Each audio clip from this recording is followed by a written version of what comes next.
Hello there. Looks like my microphone was disconnected. I am going to reboot something quickly. We have some sort of feedback going on. I need to sort out my microphone. I will be a second while I do that.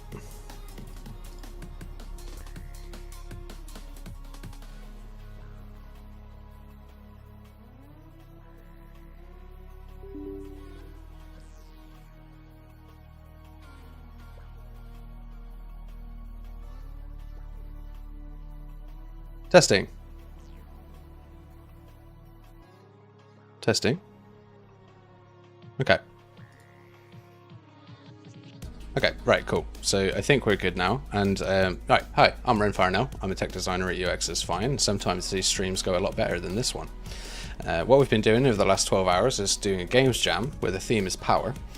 We're creating a cooperative puzzle climbing game, platforming game, where you have a power bar that you have to use to get yourself up to the top. If you've played Peak, it's very inspired by that.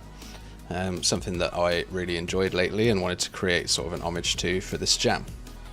So let's take a look at my scene here. We'll close this and take a look at, this is the pack that we're using. It's got these cute little faces, and obviously when I saw this as part of the assets that you're able to use for the Kenney jam, I really wanted to use this because it reminded me a lot of Peak. So I went ahead and started an idea for this power. I had a couple of other ideas. We had an idea of being like a necromancer that grows in power and gets minions and lots of AI, but to do that in co-op is, I've done it before, but I don't want to do it in a games jam that's 48 hours long. So I went with something a little bit simpler where it's just like a climbing game. Got an example of like how a level might look here as you climb up these symmetrical levels. We'll see how that goes. We're going to be doing that now. We got different colored platforms are going to do different abilities. So some will be sticky, slow you down, make you bounce. Some will damage you, some will cause poison. We're going to do those in this stream as well. I've got a checklist here. We just did the server host join in the last session. So we just came out the end of that one. I don't want to open my dashboard. Just trying to connect to the chat here. I don't seem to be connected to the chat.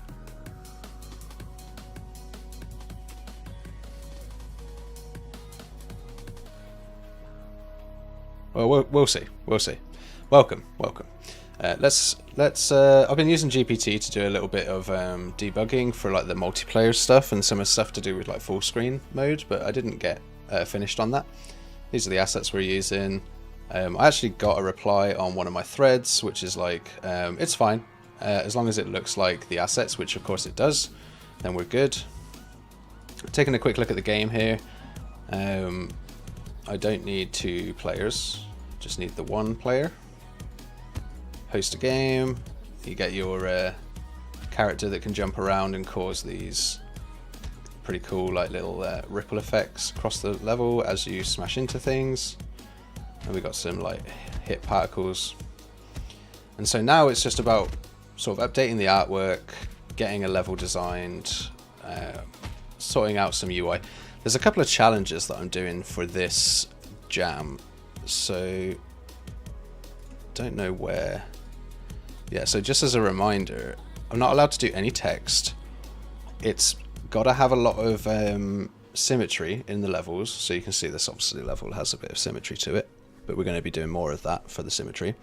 Co-op, we've got that. 1 pack, we've got that. 2.5D. Technically, it's 2.5D in the sense that I can move this back and do a lot of parallax design work on this level. But we'll think about that as we make our tiled levels later. Mouse only, yes.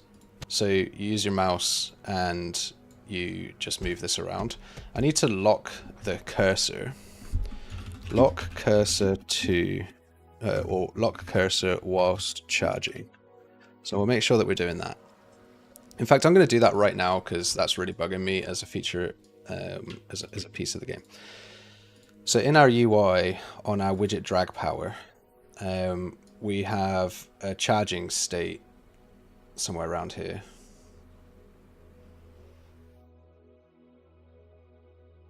It's just whilst we're visible here.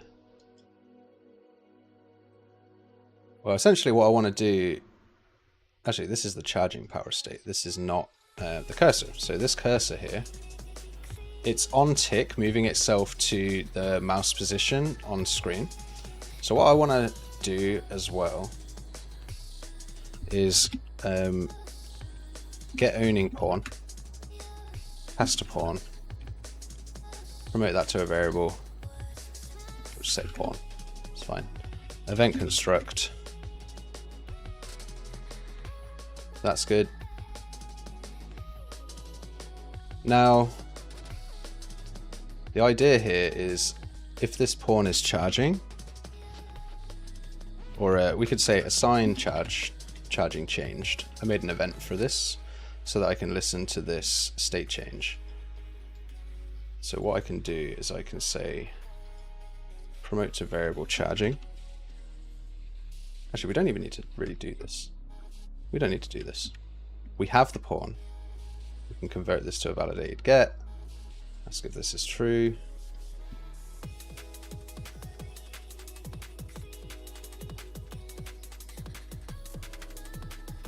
That's fine. If the pawn is valid and charging,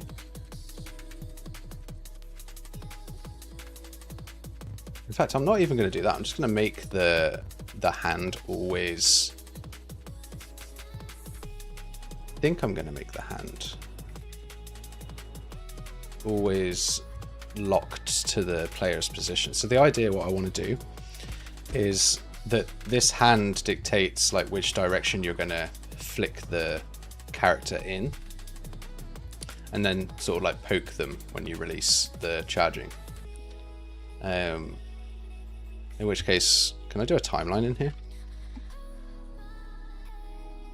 Can't create a timeline in the widget, but I can create a sequencer. So I can create an animation in here. Because one of the things that I basically want to do is we'll just call this like poke. Get the transform. Just cache the transform and then essentially move it up and to the right. So we'll say 64 minus 64 and we'll just do that. So I want to be able to like essentially poke the character when you do your power kick. Boink, boink. So that's what I want to do for that. And then here, I'll just wrap this now with an overlay. So I have something to anchor to, and I'll actually be rotating the, I'll be rotating this overlay. So overlay root. What that essentially means is I can rotate the overlay root and then I can play the animation still, and it will always poke in the right direction. It's just like a hierarchy based thing. So set angle for this root is going to be based on a similar logic, this a tan 2 degrees here.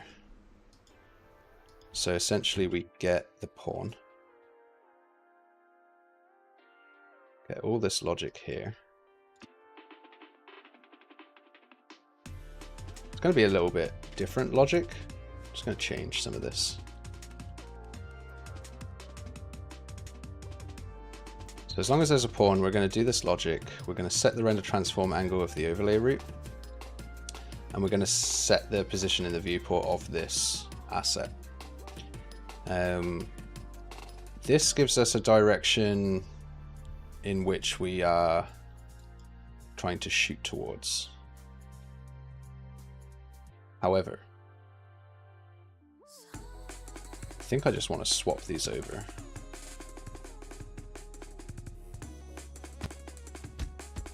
So yeah, you can see now that's kind of correct.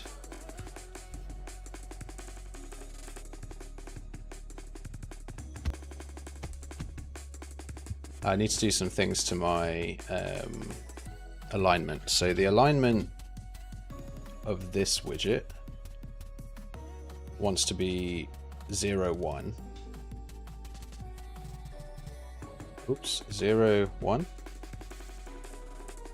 0, 1. So now you can see it's always moving around, but we're facing this in the wrong direction.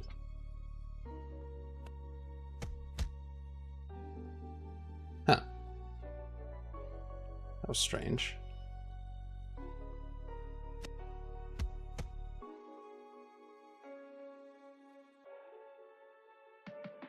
I need to make sure that my mouse isn't going beyond.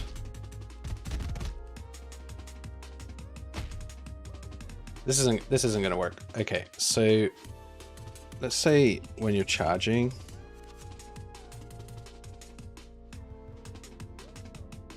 that we'll do this logic, and otherwise we'll move your mouse wherever your mouse wants to be, and we'll make sure that your overlay is rotated in the correct direction.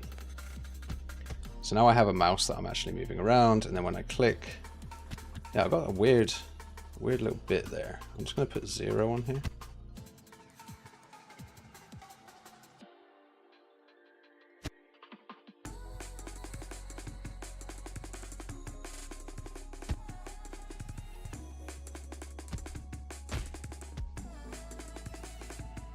I think what I need to do is maybe rotate this. Ah, I see what I've done wrong here. Yeah, I did that wrong.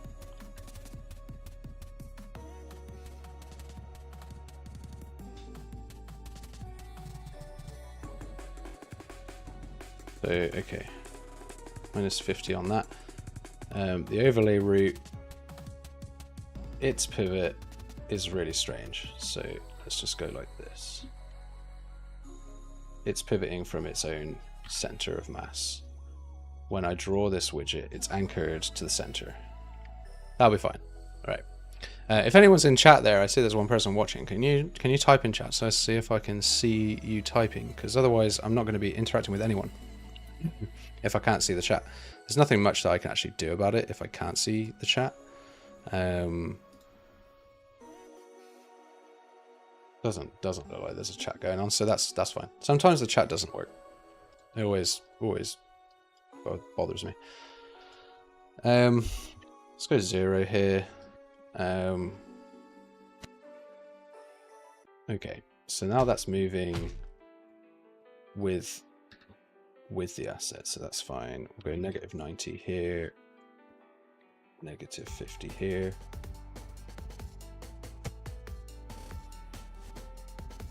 Try 90 on this.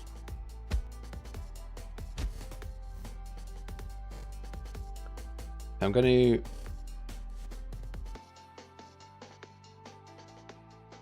to promote this to charging. Oh, great.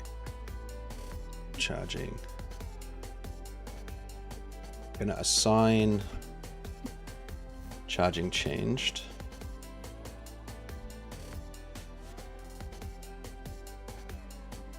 This is just control mouse position. If we are charging, then we just become charging immediately and it locks our mouse. If we're not charging, I'm going to actually delay or set timer. Set timer by event, custom event, delay start, or delay stop charging. And that's going to do this after, I think it's like 0.5 seconds we did for the animation, 0.25. So we'll go 0.3 or 0.3. Promote the store variable stop charging timer. The reason for this is because I'm going to play an animation and I need that mouse to be where it was originally during that animation. So here we'll just do the poke animation one time, and then after 0.3 seconds it will stop charging. And here, if we start charging again, we'll just we'll clear and invalidate that timer so we don't accidentally run this command during that time.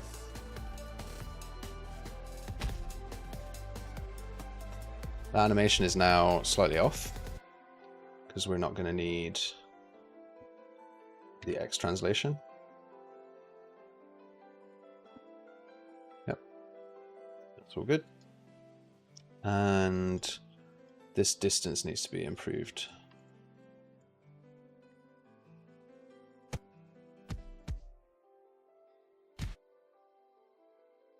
Charging is false. I'm going to get the direction like this.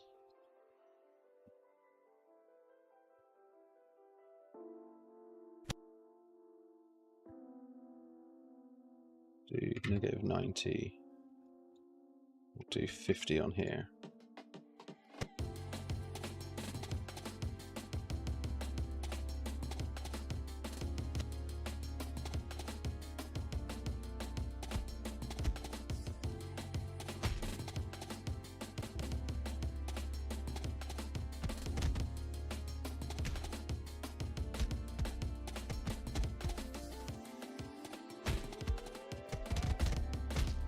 Okay, so the poke doesn't really like work as a concept.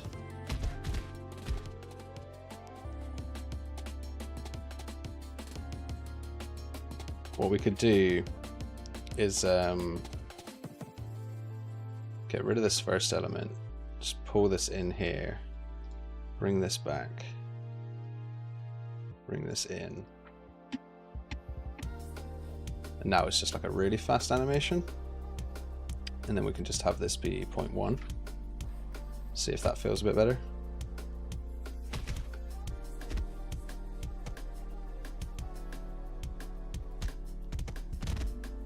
Yeah, so there's a lot of events right now that are conflicting with each other. It just looks like it moves, which is annoying.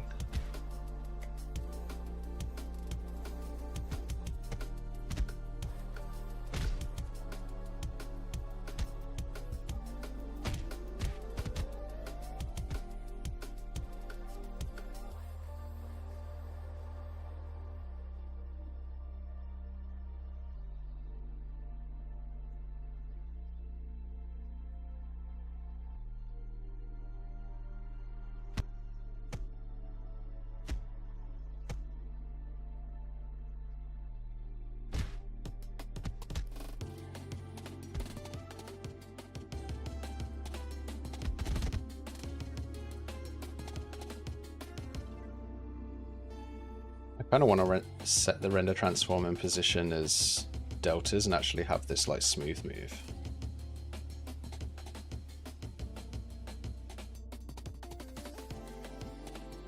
So we'll have like desired position and desired angle.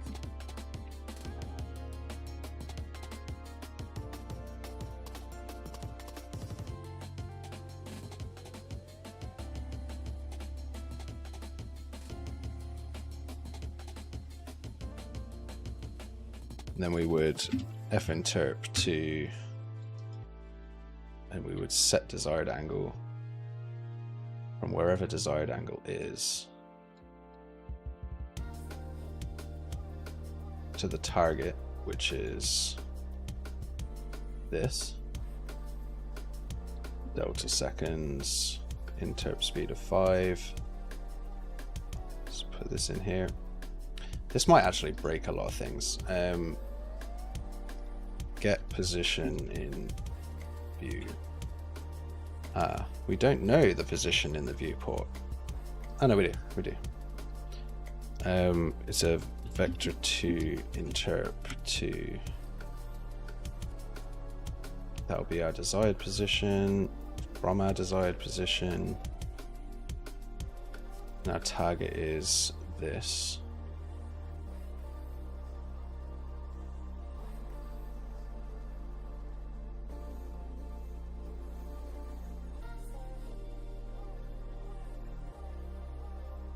I'm going to take this and put this over here.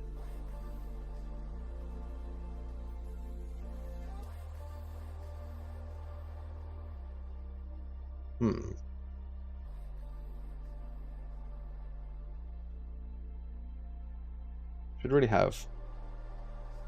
How do we do this? I'm doing this wrong. Desired angle and desired position. This should actually be the current viewport position.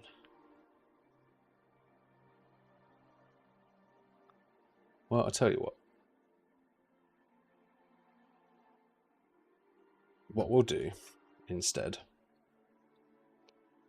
is we'll set, just to make this feel a little bit better, is we'll set the mouse position. Set mouse position.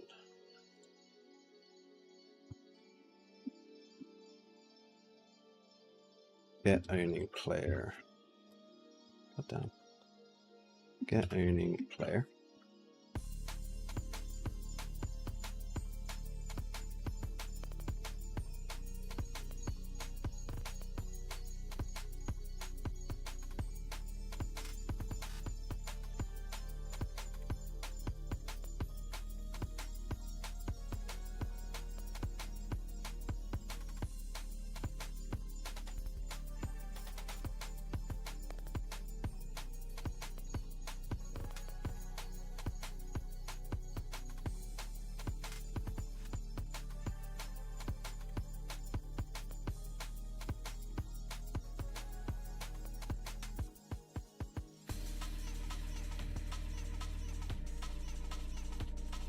Don't really want this poke animation anymore, to be honest.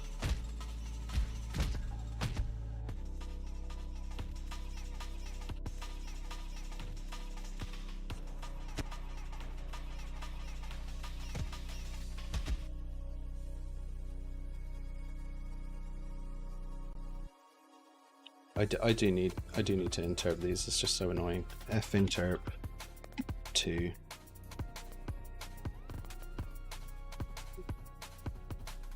Get angle.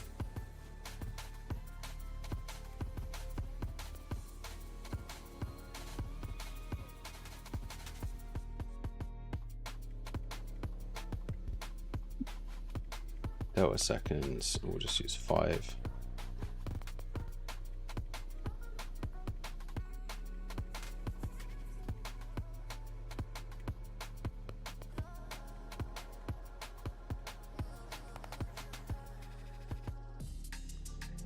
Variable target position.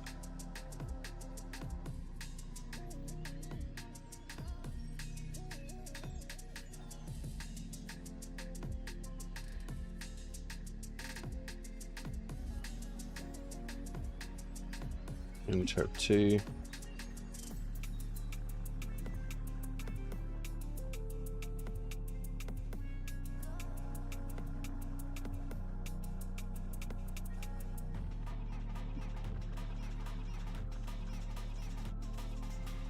Get cached geometry.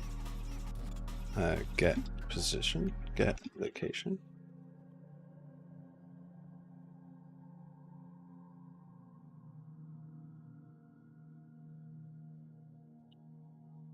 Get size divided by 2.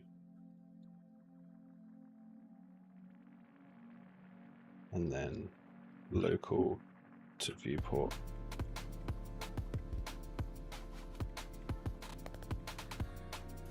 That should be the current. We'll see. Delta seconds. Right. And then here we'll do something similar. So our target is 0. So we'll do this.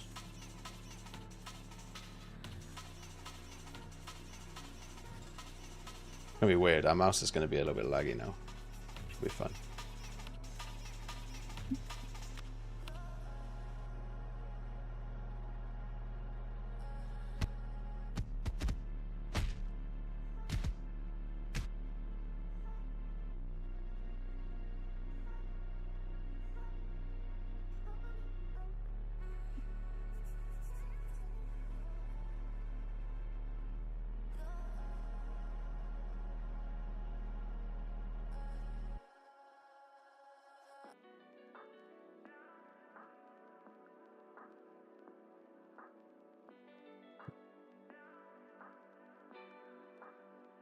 I wonder if this will do it.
Y in there. This is just faffy polish because I'm trying to think in the back of my head about like some of the mechanics that I'm going to be doing. Smooth move.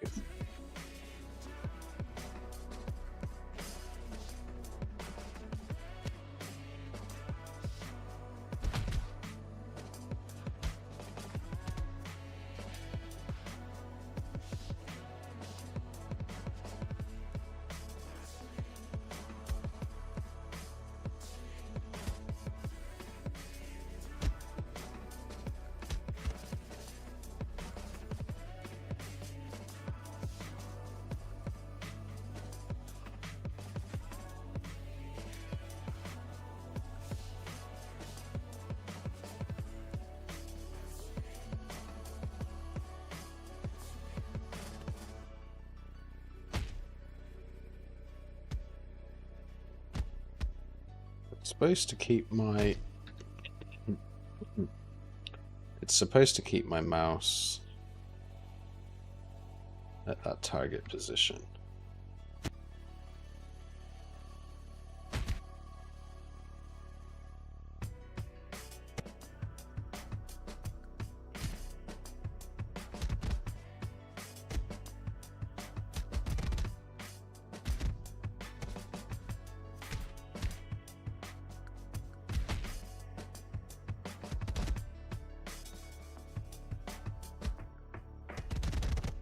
So what I think needs to happen in the pawn, something that is kind of annoying, is on this value 0 reached, I actually don't want to release this.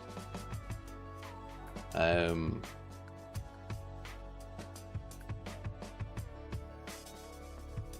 what we need to do because of that in the inputs, because the force amount is based on the elapsed time of the hold key. If we're able to hold it forever, then we end up firing, basically. Hey Bernardo. This is kind of where we're at. Gonna add a bunch of different types of platforms soon that you slide on and bounce on and stuff. I'm gonna do some more stuff with power as well, so I think the first thing I'm going to do is smash a window. So it's like a power smash or something. We played it co-op earlier as well. Me and my partner, she was helping me out. So we actually played it and it worked pretty well. And we said, like, you know, it's probably going to be more fun to climb a tower with this mechanic than it is to fight enemies. And it can always have enemies in it if I was to turn this into anything, but likelihood of me turning this into a game is like usually slim, so.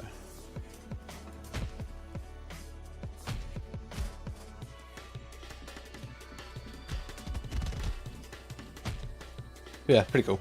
I'm okay with it. What I'm doing right now is determining how lock cursor while charging. Yeah, I did do that. Fix hand disappearing? Probably not.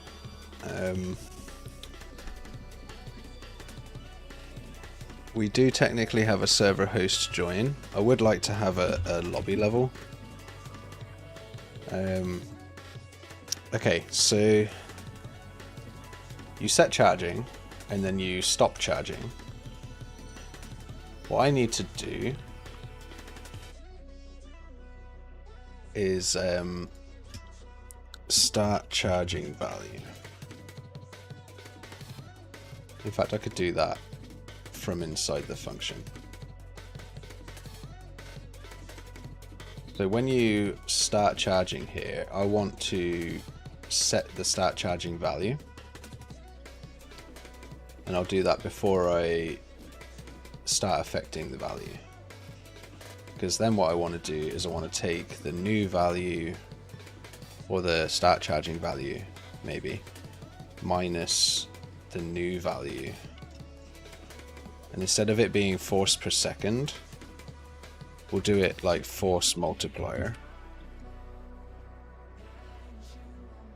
We'll basically multiply these together, and that will give us our shooting force. So I don't want elapsed time in here anymore. So what you'll end up with is when you stop charging and you fire, it will say, oh, the value is 0 and your last value is 50. So 50 minus nothing is 50, or your start value was 50 and your new value is 30, so it's 20. 20 times by the force multiplier is how much you do this. And so based on that, I'll just divide this by 10. So we'll just say 200. So we don't need the elapsed time in here now.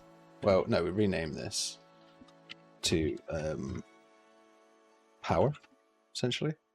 So what's the power multiplied by the force multiplier? Cool. So let's see how that feels.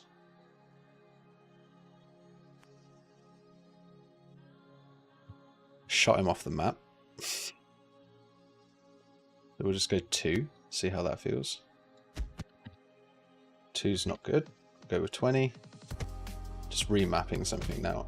Oh, 20 is too much, so let's go with 5.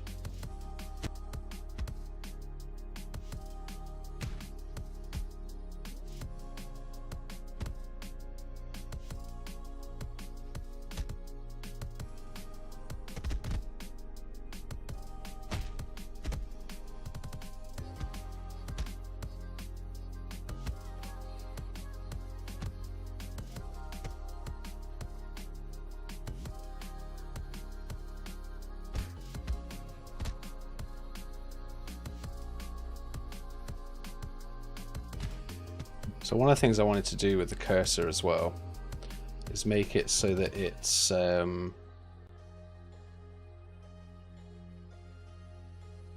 probably got a few different image states actually. So wrap this with a widget switcher. And then this is image underscore poke, and this is, and then image underscore just hand. Then I can rotate these differently.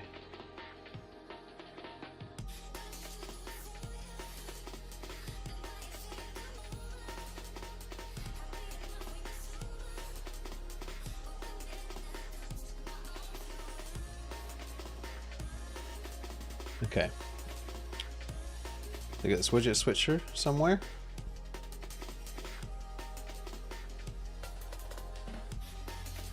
Set active index to 0 or 1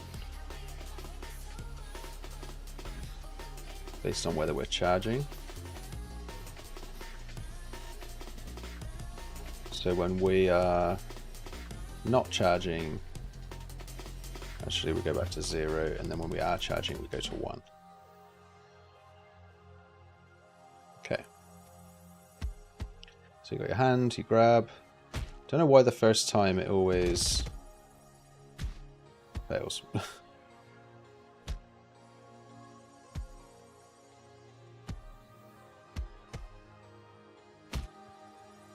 What I need to do...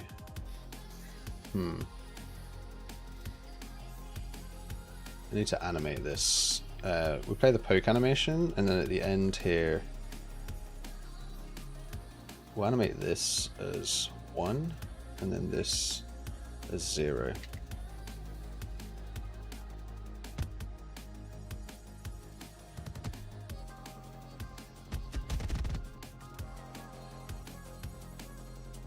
this in.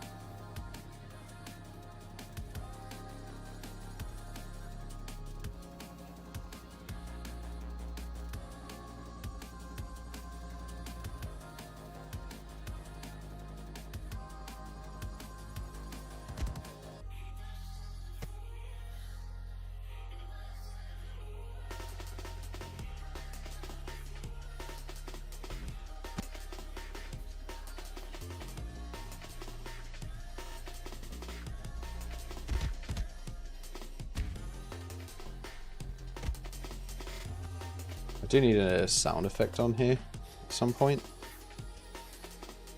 It's just a little bit boring without sound.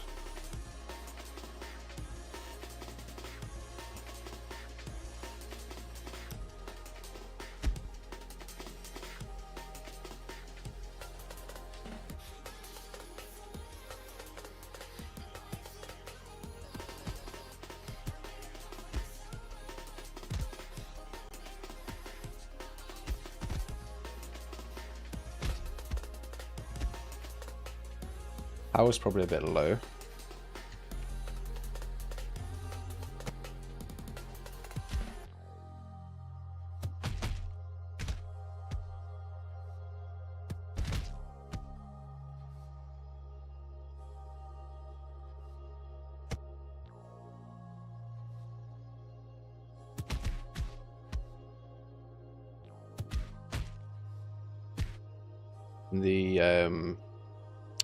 The angle that we're doing,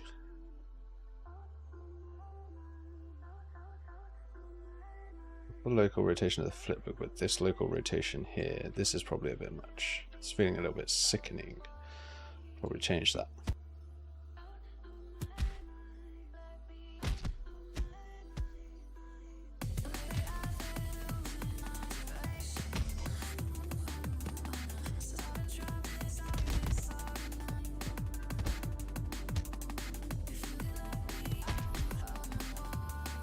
So there's a thing inside our pawn and our input that doesn't allow us to grab unless we have stamina, but that's also feeling kind of confusing.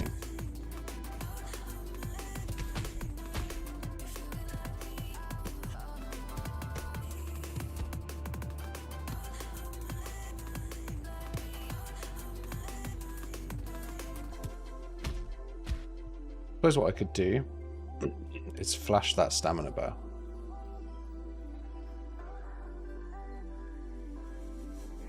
So if I get little custom event here, flash the stamina bar, get owning player, or get player controller, get HUD, cast to HUD. Get HUD. VP HUD. Don't think I promoted the HUD to a variable. Yeah, okay,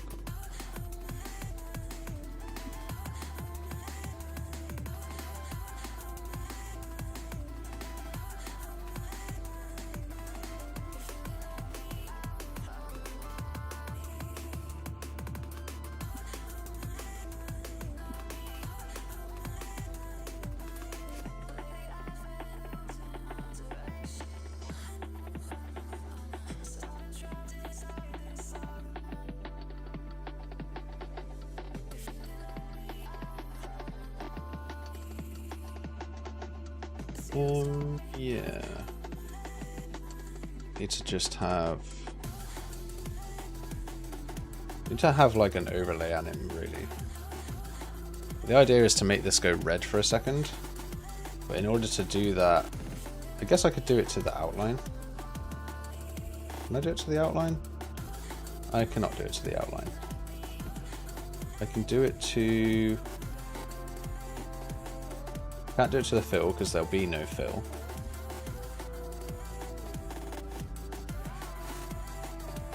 Yeah, that makes it a little bit difficult. I can't animate this. I If I gave it a material, I could animate it.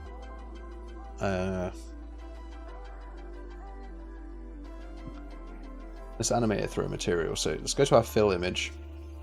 We've got this material here. Let's go to UI, make a new material. m_UI bar fill. The UI. It is translucent.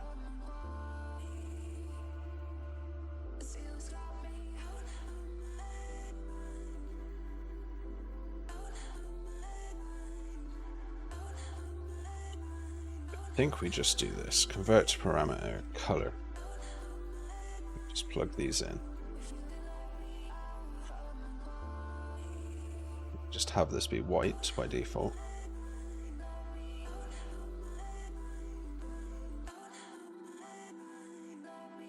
An instance of that for the bar. Fill image. It's not the fill image, it's the background image that we want. It has a tint, which we're going to copy and remove. We're instead going to use our fill bar for this, which is based off of what we want to do is use our Kenney assets. So we're going to use this bar here. Multiply these together and multiply these together. Okay, so now we've got going on. Okay, we want to change this. Paste. Okay, can't paste. Okay, well, we lost the purple that we had. Might be down here.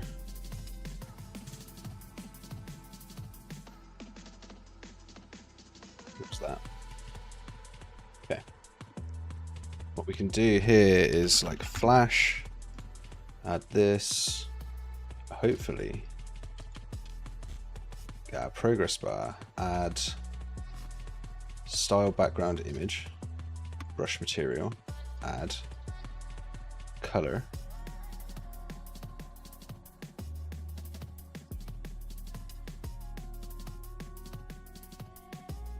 I would like to be able to control that color.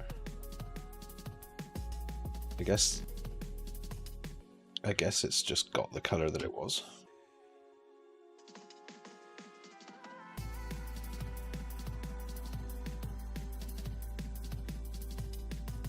So what we'll do is paste that here and then just do 1, 1, 1, 0, 0, 0.8. Yeah, okay. Try that. It's not very fast. It needs to be faster.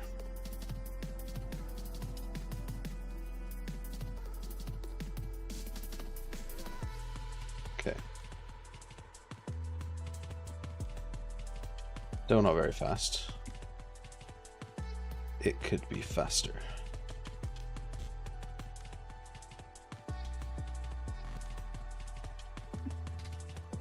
So that's just going to 1, 1, 1, and hopefully just get your attention.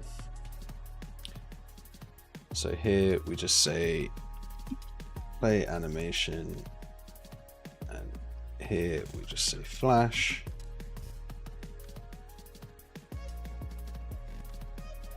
We do that 13 times, 3 times in a row.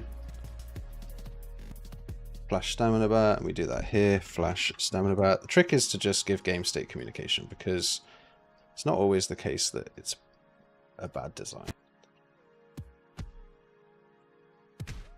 I don't really want you holding it in the air.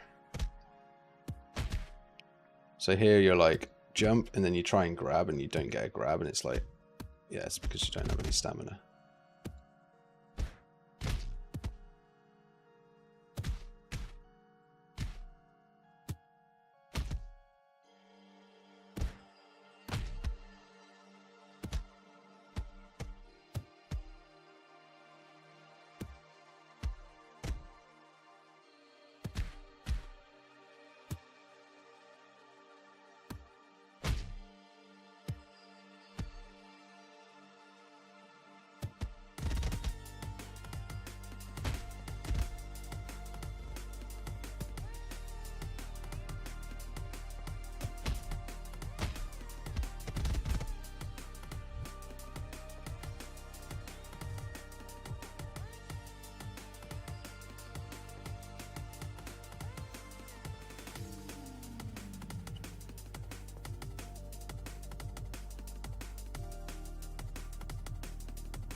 Okay, I'll tell you what, I'll say if this percent, say if the percent is less than 0.1, then I want to tell the player that, hey, it's pretty low.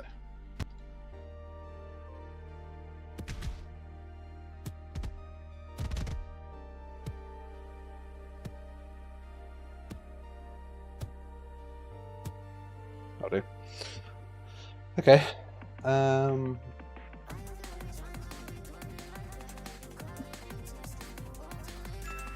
Stamina warning. Okay, moving on.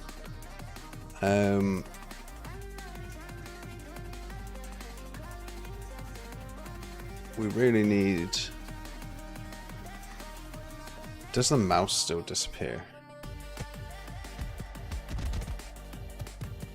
If I chimp the keyboard for a little bit.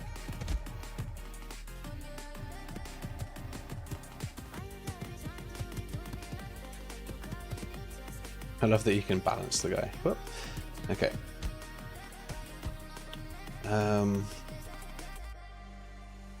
There is something that I want to do quickly.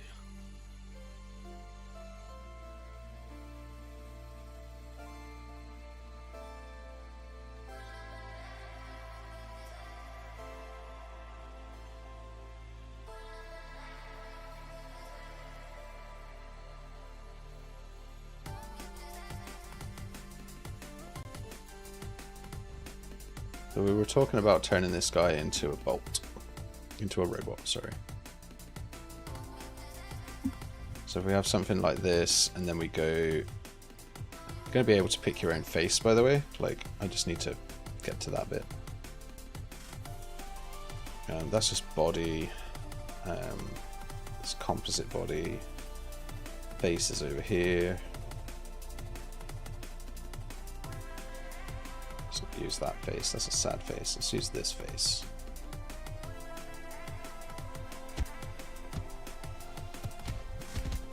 Those objects just fell off him. That's hilarious. It's because they're simulating. And they have collision, which they don't want.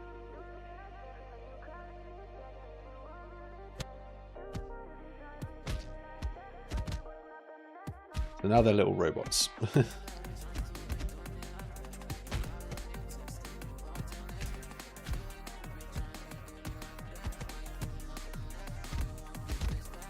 Although I do feel like that's not the intended scale of the eyes. I keep saying this, but basically, like,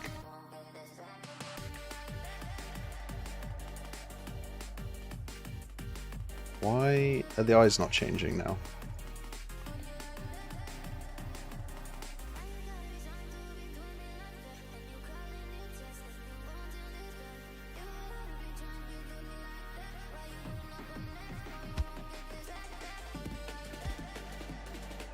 So I know why that is then. So 0.75. There's a scale that happens in update charging. It happens to the eyes here. And it just sets the relative scale back to this. So we just make a vector.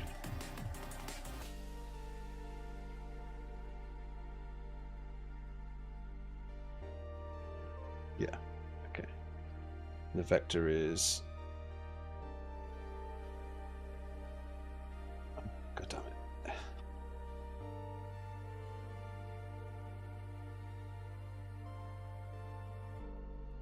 Something like this.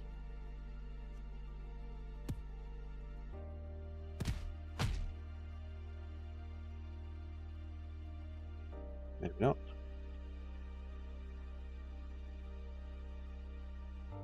Maybe somewhere else.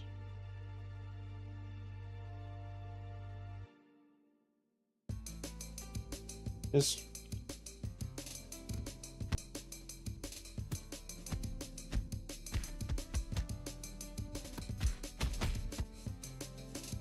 And so in that update charging, what I want to do is make vector 1.751 multiplied by,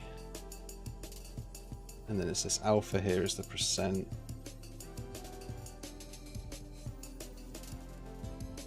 we'll plug this like this. Allows us to control the scale a little bit better.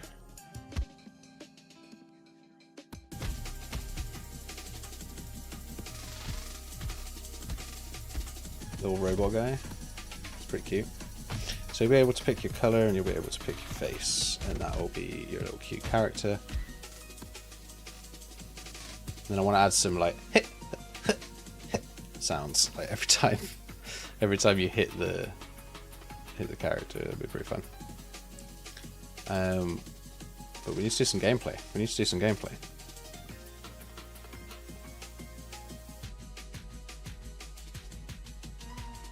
Let's rename some of these things.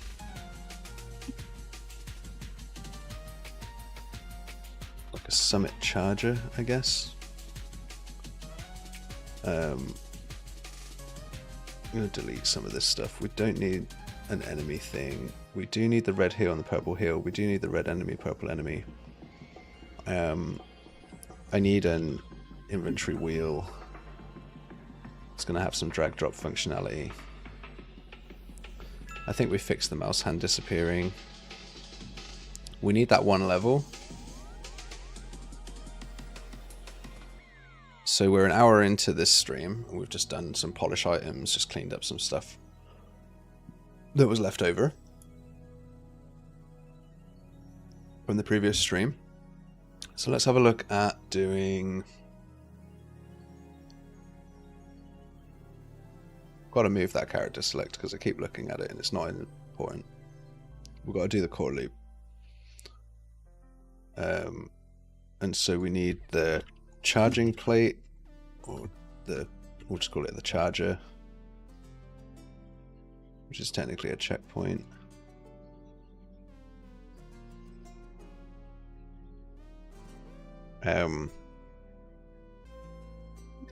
Stamina depletion. We need to do that.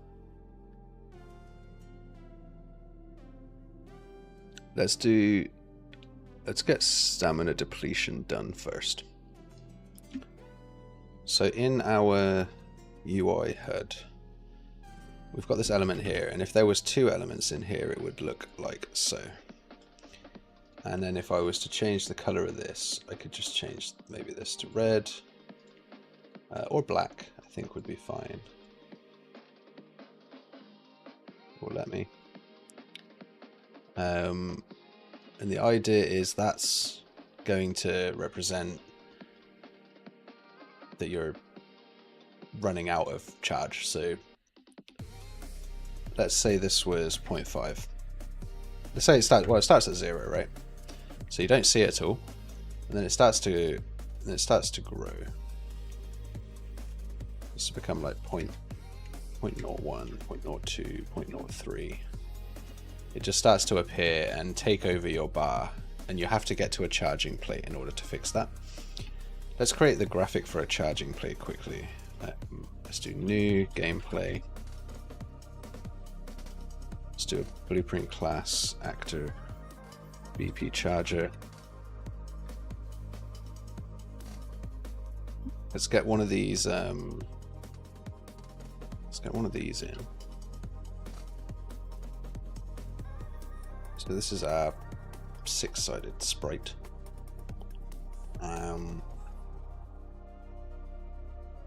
We obviously need to make it look like something important. What assets have we got in the artwork? We've got this. This is pretty cool. Put this on here instead. Am I allowed to do that? Box. Okay, so no, apparently.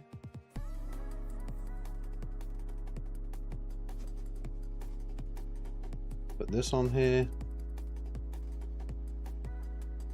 Let's take Kenney, this, add, get rid of the coloration, get this on a cube. Yeah, it's got these corners.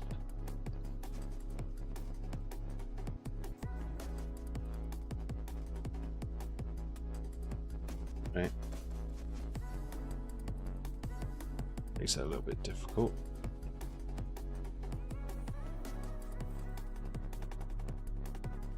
Possibly fixed by making this two-sided.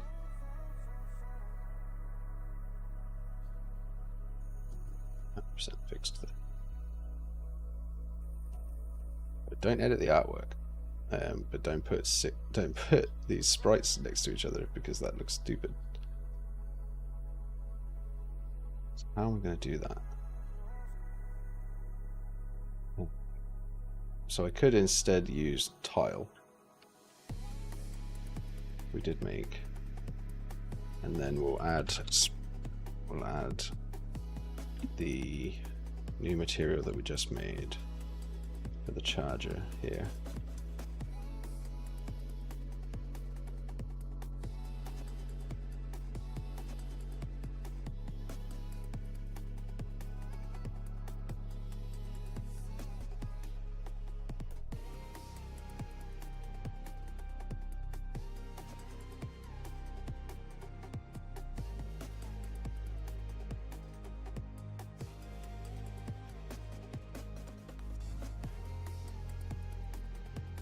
Snapping have I got right now? No snapping. We should have some snapping.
Always considering my mouse is over to my left now.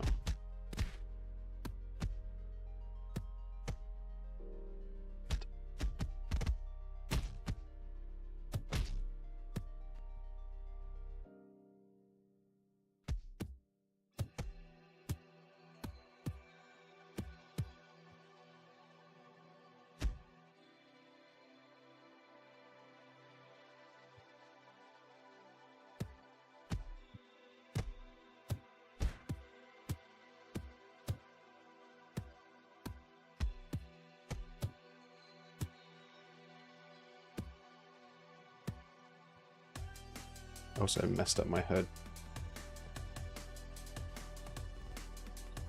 The idea was this was meant to be above in black. Say at 0.2.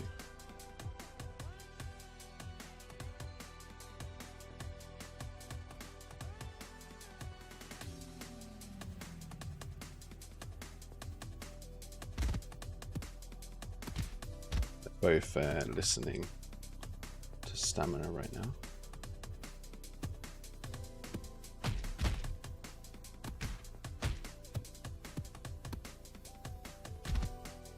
Anyway, yeah, so land in this thing is going to charge you. It doesn't seem like a very important asset right now.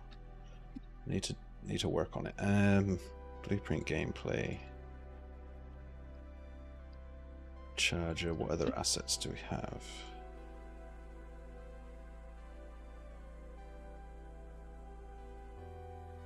Do have this tile here.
what's going on with this asset. It's just not letting me jump through it at all. This is not going great.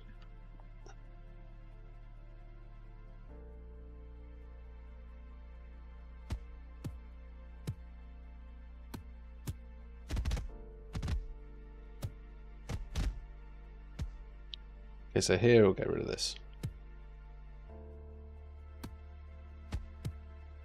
Making this a really obvious asset that you need to land on. Not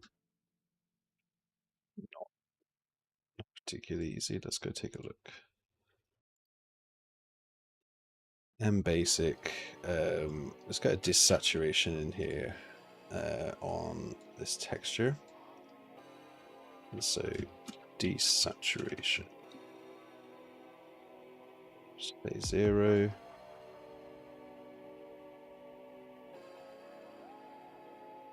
So what we can do with that now, say that's 100% desaturated.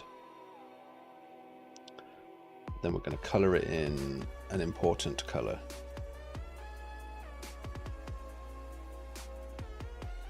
Important gameplay color. Need to have some sort of color theory behind this. So far our level is all yellow, and yellow being like the gold color in games, like you'd usually use that for like objective yellow gold. Don't know why these materials look this way until you hit play, and then they look normal.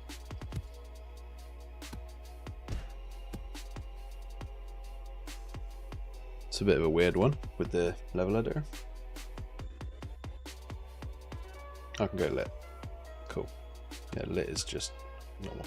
Okay, cool. So let's play with these.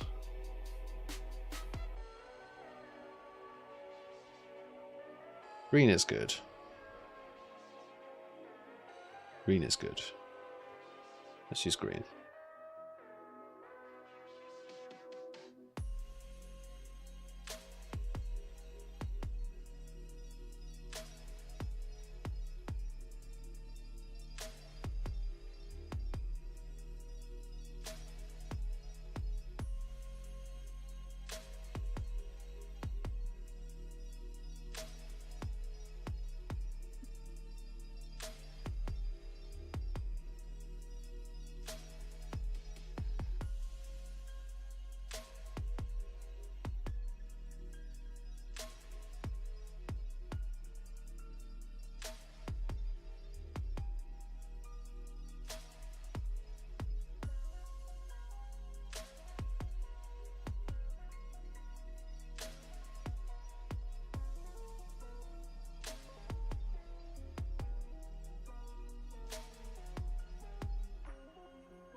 So you gotta land on this.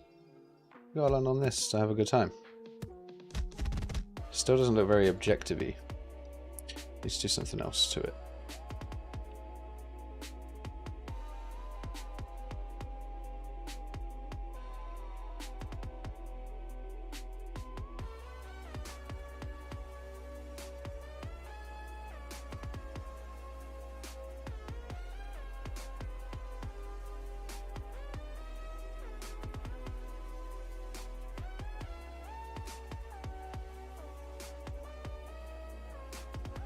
I could try and make it look like it's a button, and you're supposed to sit on the button.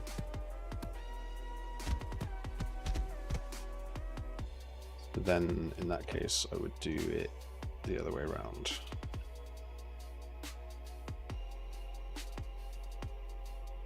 Do this.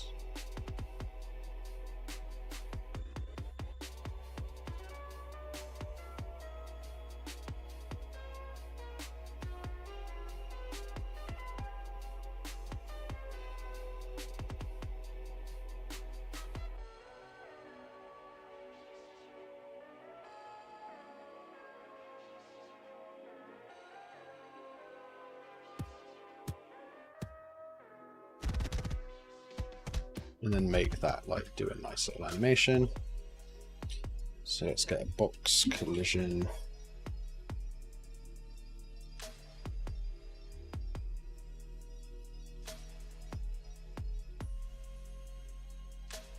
do that overlap. We'll do custom. There's nothing. Query only. On. I think it's query only. Yeah, swoops and overlaps. On component begin overlap. We'll do a timeline.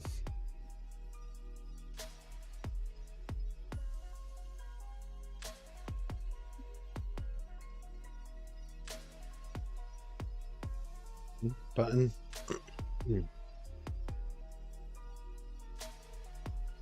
Forward, and then do this add event end overlap, and we'll do reverse.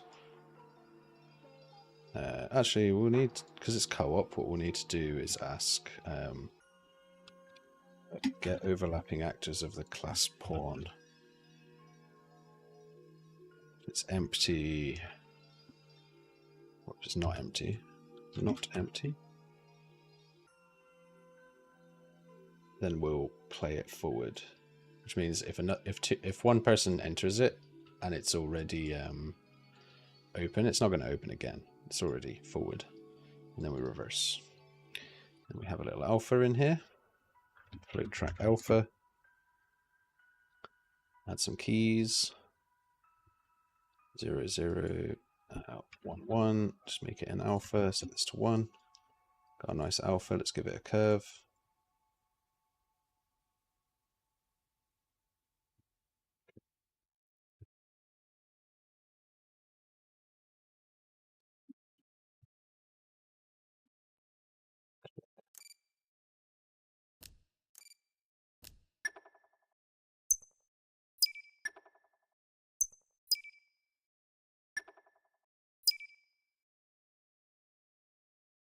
Sure, I'll use that.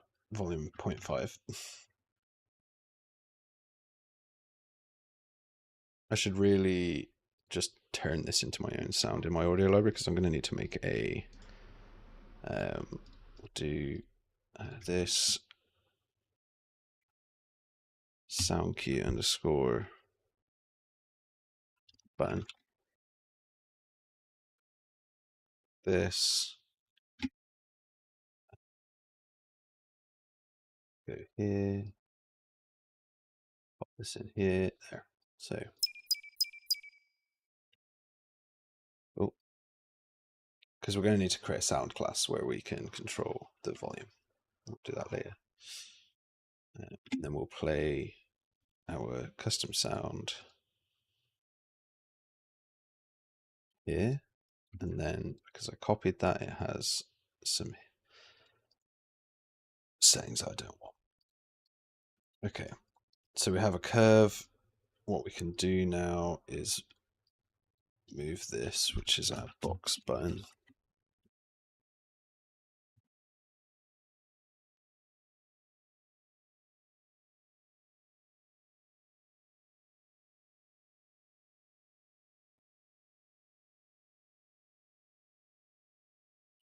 Is that right on there?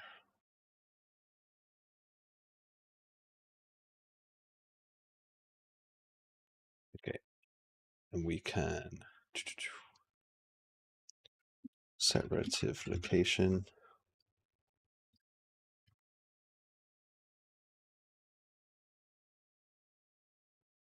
Lerp. Using this alpha. And take the box button. It's 30 in the Z.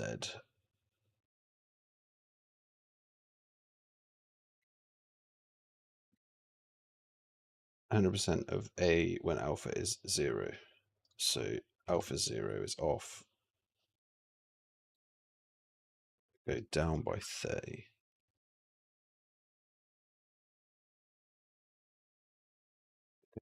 15. That should work fine.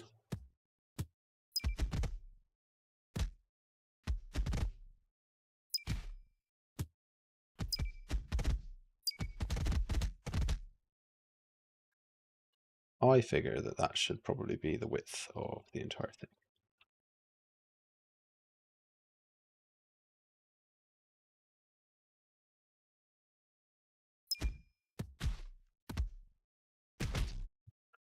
Hey, something's going on there.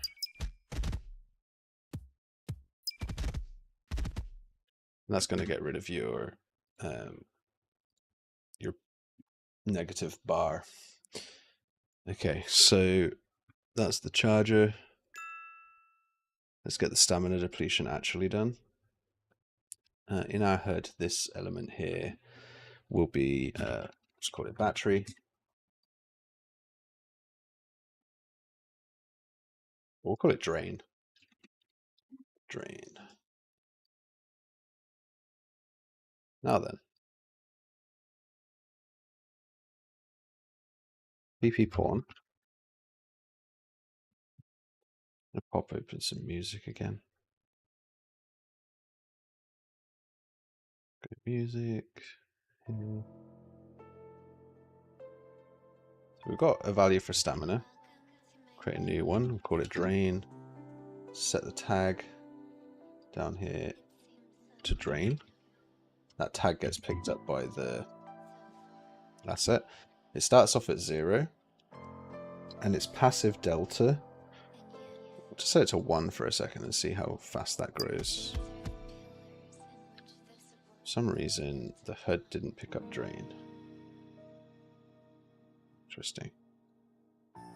This, oh right, yeah, I know what's happening. So these are both set to fill, and they're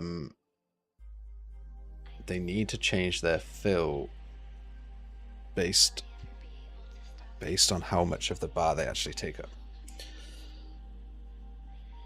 which includes things like damage and poison. Though maybe I won't do poison. At least damage.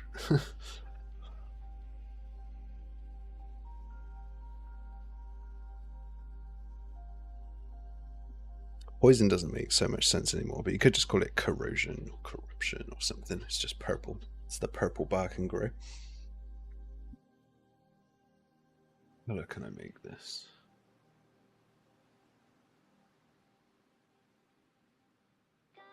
Let's go black. We'll keep it black.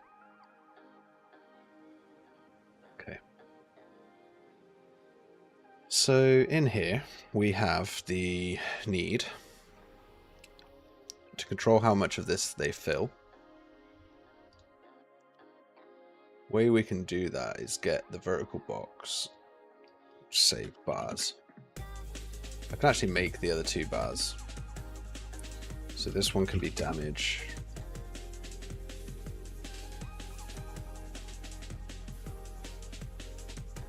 This one can be corrosion.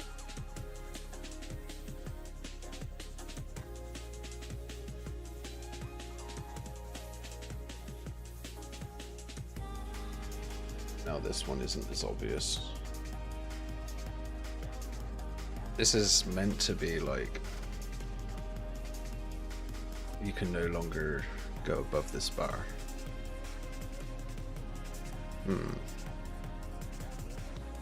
Might make it thinner. That might help. Like, you can replenish this with health packs, but you can't replenish this one. So if I go center aligned and then make it really thin somehow, maybe wrap it with a size box that controls its width.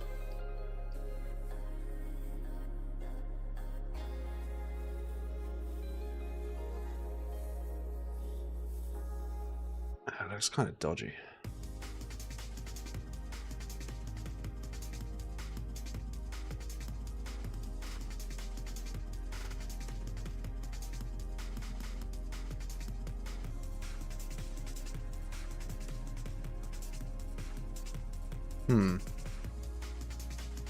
So maybe instead of that all, so it doesn't need to be a progress bar, maybe we just use an image. Okay, image underscore drain. And this image is center aligned.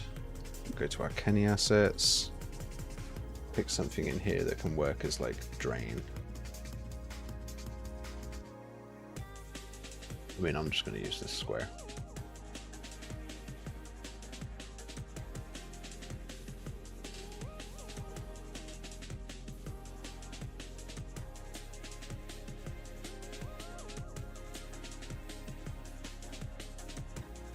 yeah, this will grow and kind of hopefully give you an idea that like you're running out, right?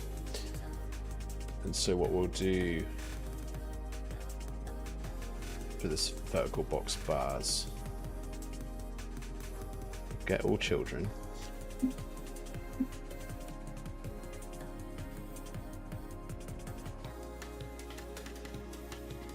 Just do this on tick.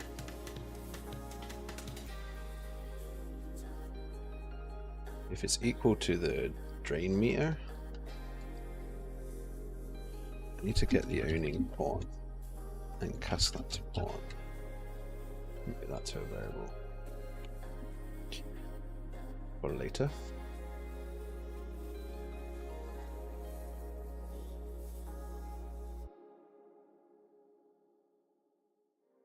Do that.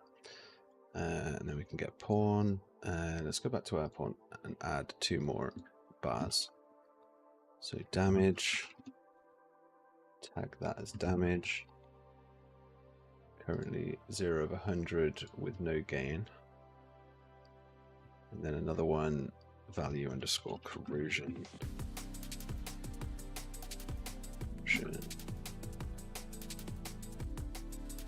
No gain. Okay, so we've got our 4 bars.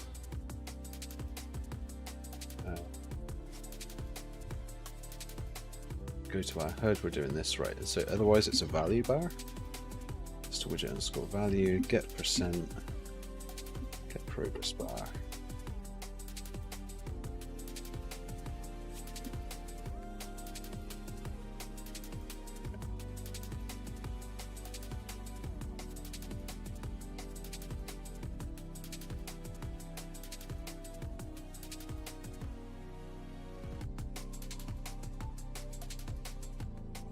The way this works is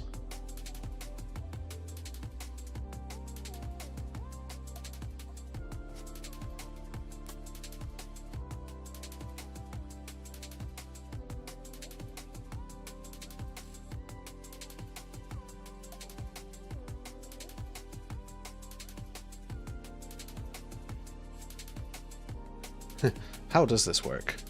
I've got 4 bars. If for example this was at 100 and this was at 0, it would be 0. If this is 100 and this is at 100, then this would also be 0. And let's just assume right now that there is no drain. But essentially what you've said is there's 100% corrosion, and so that's how much it takes up.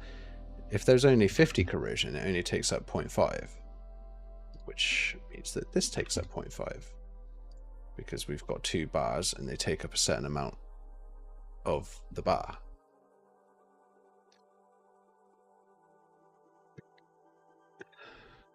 It's a pain.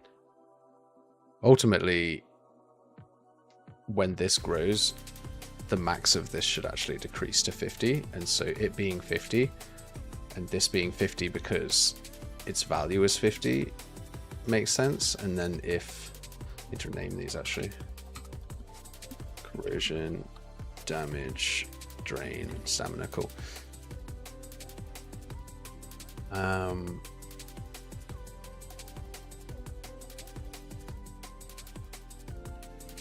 So this one, yeah, its max value is what determines. I'm going to just control these each individually.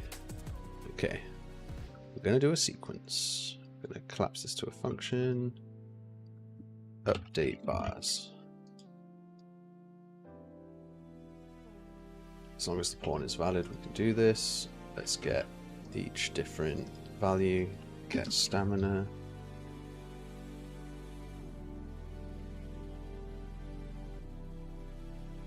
Get drain.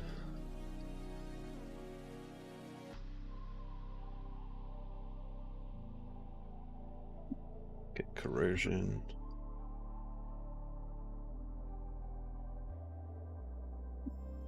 Get damage.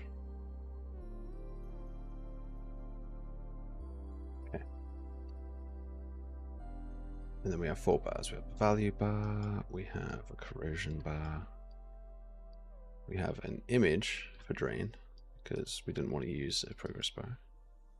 Technically we don't need to use a progress bar for these ones either. Their value is going to change from 0 to 100 though. Okay, and then we've got damage. Slot as vertical box slot, set fill, set size, split fill, and its fill is going to be based on its max value. Its value, sorry. Its actual value. Which is the same for the corrosion bar.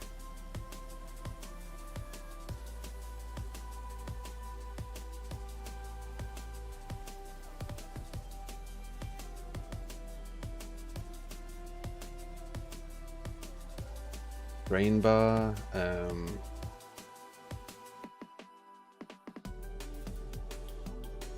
also going to be based on value. Stamina bar, its fill is based on the remainder, which is going to be its max value, because I'm going to make its max value decrease as everything else fills. So that should technically be it. But actually mostly the same. I could have written it in the parent, and then I wouldn't need to have repeated it. But it's okay. The image does make it a little bit different.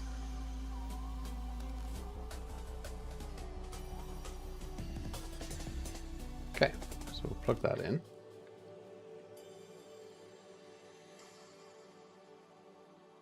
Hit play. We have a full stamina bar. Let's make the changes that we need to do. So if we go in here, we just type in stamina bar. We're going to have a couple of different things. So add an event for the drain changing, add an event for the damage changing, and add an event for the corrosion changing. Stamina, set max to drain, damage, corrosion. Value plus value. Okay. And it's just 100 minus this.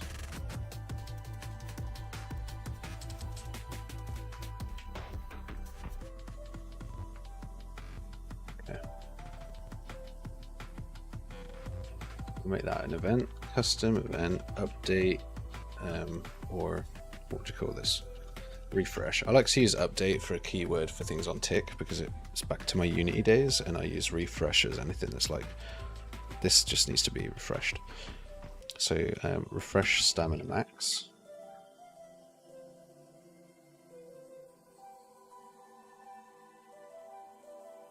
Cool.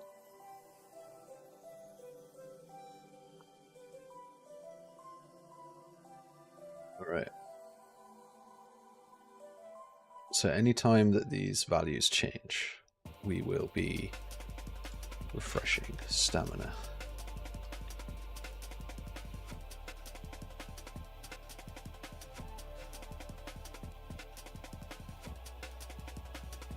And in our HUD, we have an event graph that updates the bars. Let's just see what happens with the slow-mo 1. Slow-mo 10.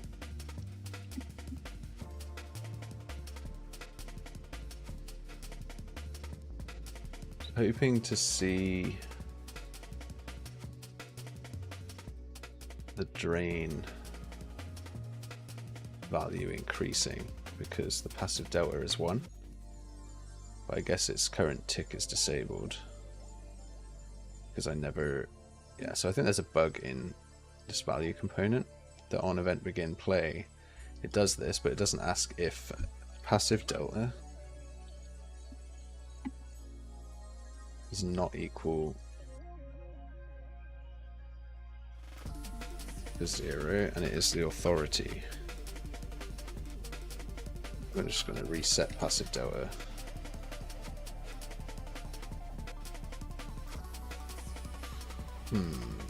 What's that going to do?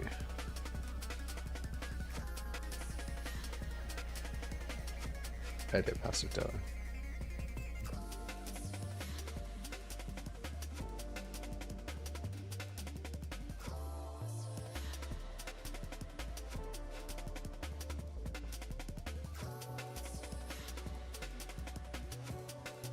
Okay. Oh yeah, you can see now.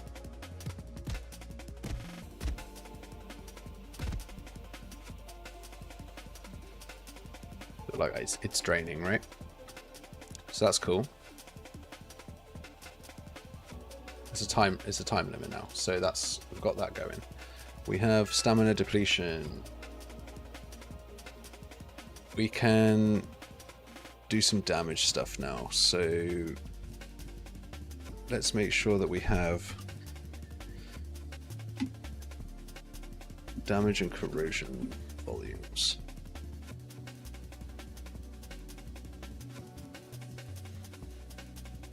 Make sure that we have that. Let's make sure as well that the charger gets the so get one of these guys get drained. Huh. Few people.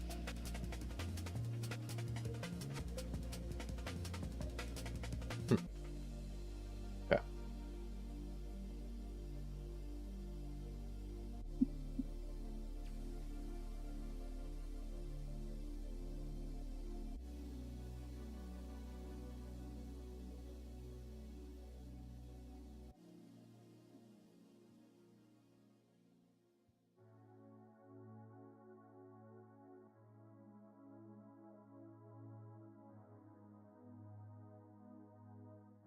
Default drain on this.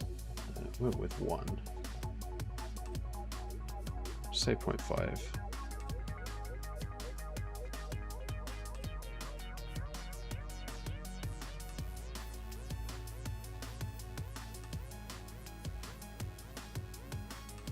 .25. We'll go with that.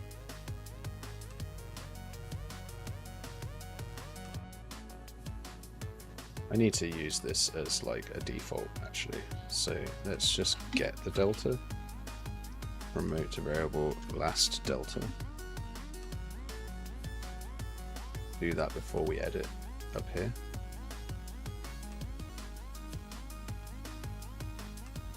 And then we'll use it to return, because if I change whatever that default is, it's going to require me to update this code.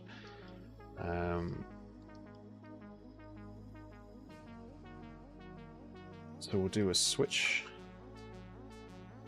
forwards and backwards. If we're moving forward, actually what we need to do is just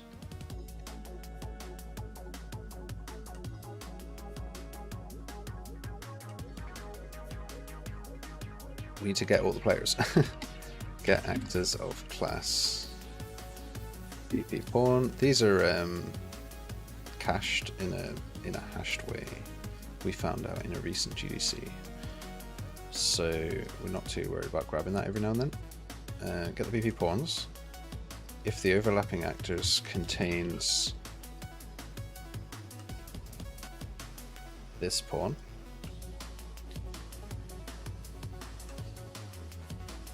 get rid of this.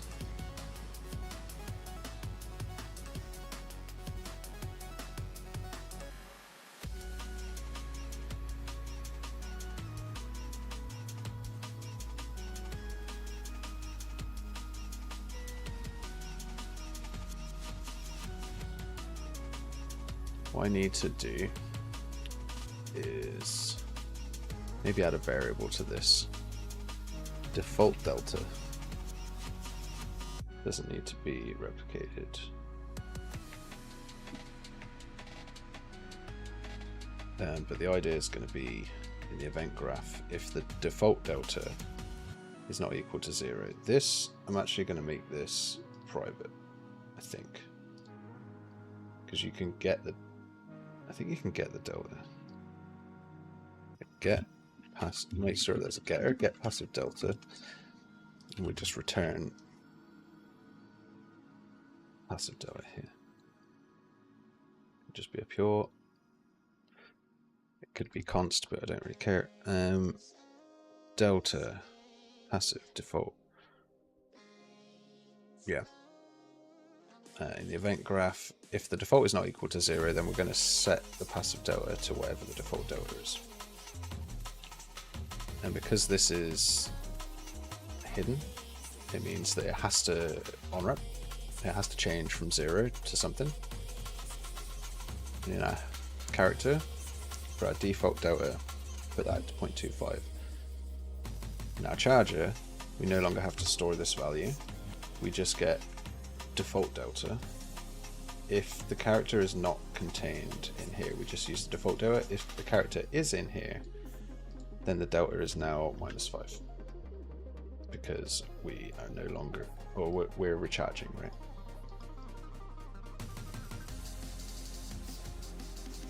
It could possibly fix all of your ailments, I suppose.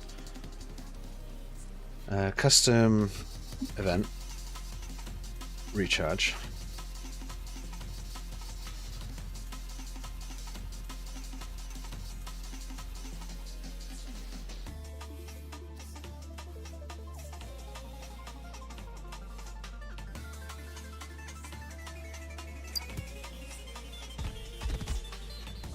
Okay, so if we add the slow-mo, it does a bunch of damage to our battery. My power is slipping away. And then I just want to hop onto here. And then it recharges me. That's cool. And then I get away. And then this slowly goes down again.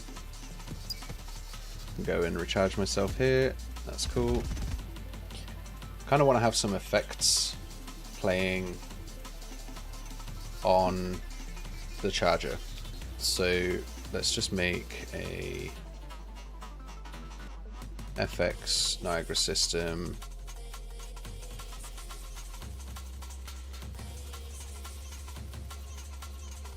I basically want to have sparks. A couple of sparks, just like sparking.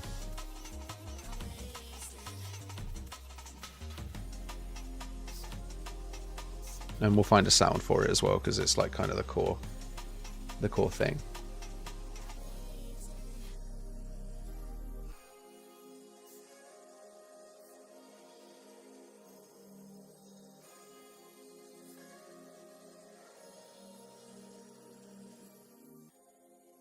Sure.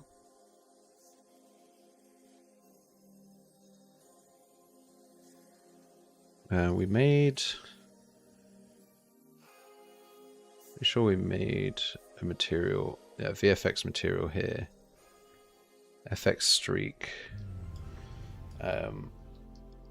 Everything needs to use a Kenney asset as a base. So let's just make sure that we do that. Goes into here. Goes into here.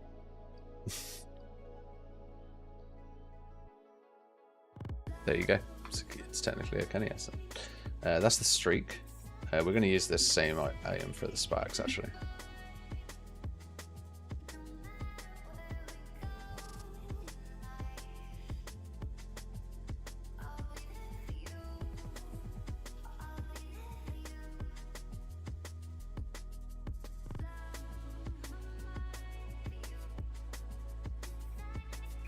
So instead of a burst instantaneous, what I want to do is a rate.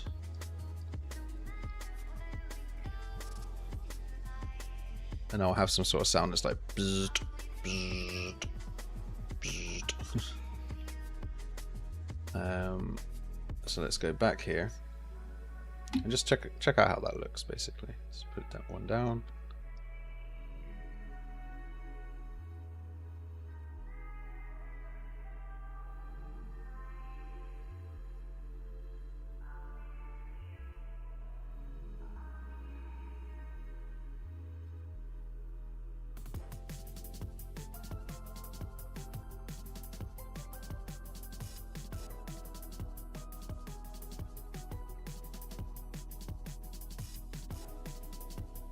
Can't really see them. Just going to bring this over and make it infinite for a second.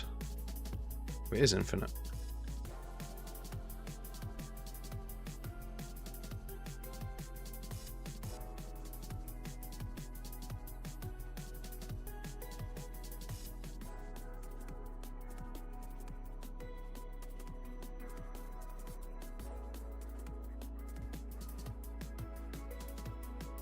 Okay.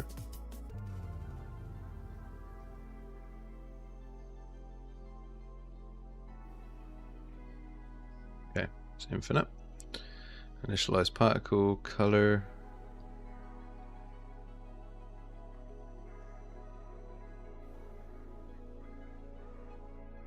Size.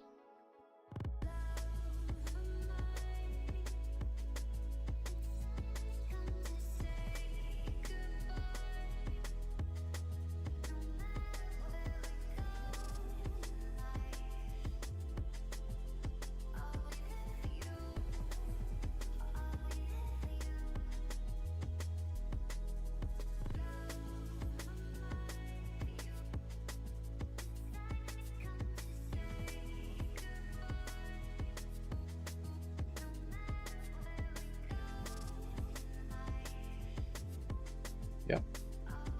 Maybe we can make it green. To be like, this is the healthy green bit, where you get your healthy greens. Doesn't make any sense. We'll keep it with the sparks color, I think. Okay. And so that was just like editing these variables inside of the initialized particle, because and to set it to infinite for testing, I changed this to infinite. We just want this to be once. We don't want this to be infinite. The loop behavior is once. We want this loop duration to be fixed. It's 1 second. Actually, we want loop behavior to be infinite, I think. Loop duration is 1 second until I turn it off. So that's how that behaves. Buzzed.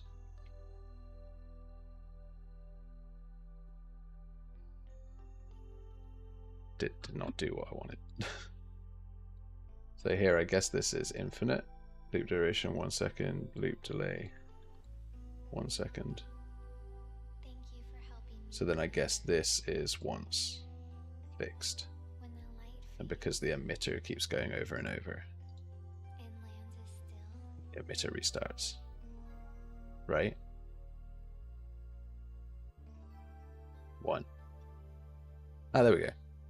It's doing what I wanted now. Oh, it's doing it really oddly though.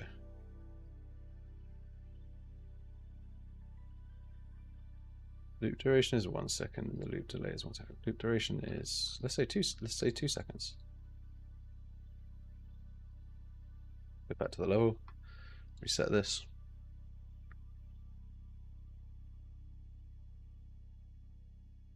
Okay.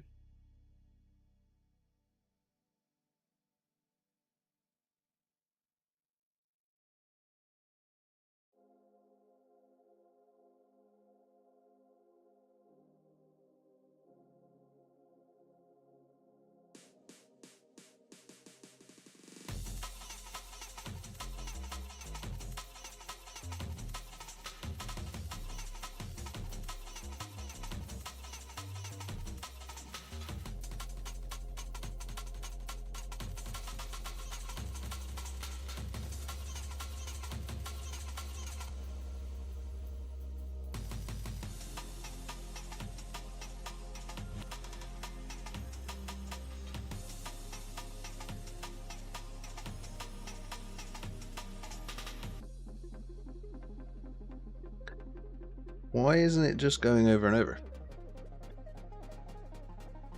Oh, damn it.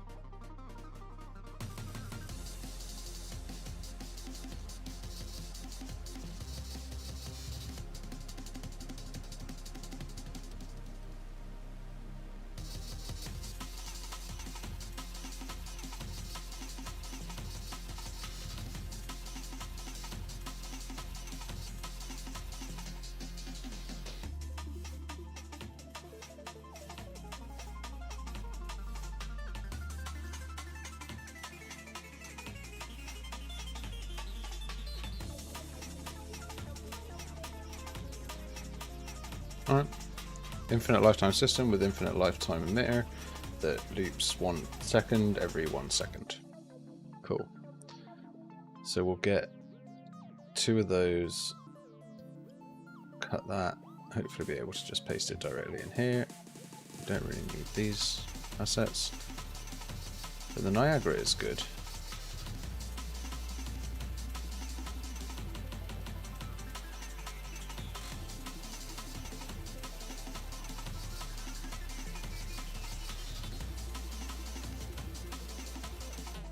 Yep, so that's our sparks, and then these are not set to auto-activate. Grab them, Niagara 1 and 1, set active or activate. I think, reset.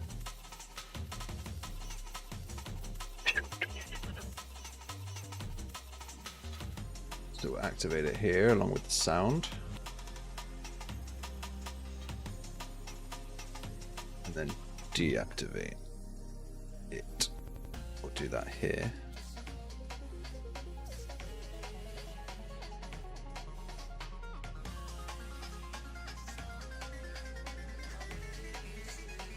That can reverse. It's not good. Oh no, it's still the same mix. Cool. I thought it was playing like copyrighted music for a second. I was like, I don't recognize this. Okay, so we're good there. Let's try it.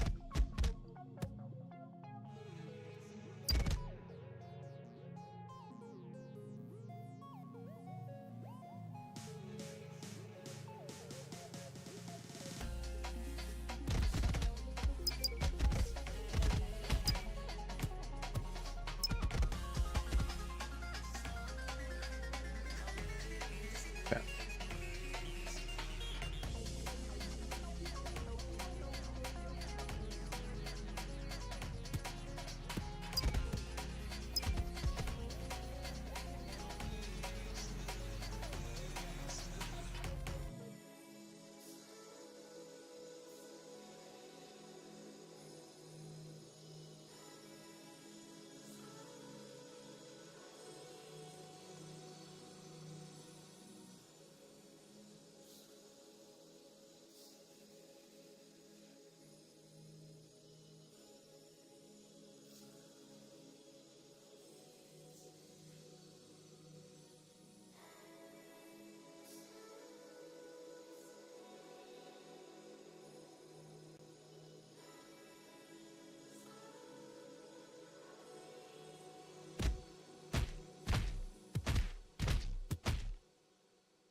I know what's going on there. It's when the mouse widget goes off screen. Okay, UI, widget cursor. This, it's not in there. Not even in there. Okay, so custom event, check visibility. Branch is in viewport. If not, add to viewport. Well, we'll set the position. Set position in viewport to 0 and then add to viewport. Here we set timer event. Just every so often do this. Looping. Because what's happening is when I alt tab sometimes my mouse goes off screen, it updates and then it fails.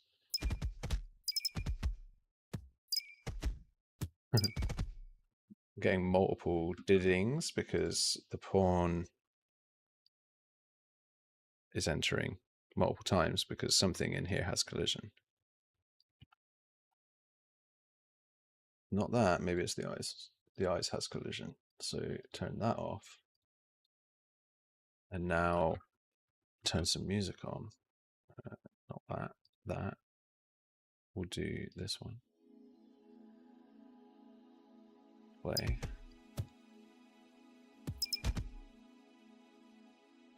I love that it doesn't immediately start. It's pretty funny. I preferred these colors for the effect.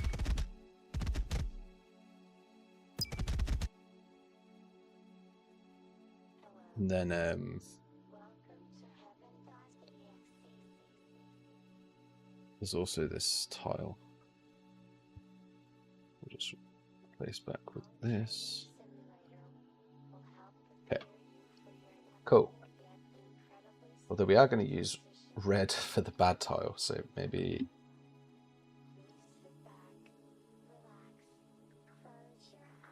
should be green.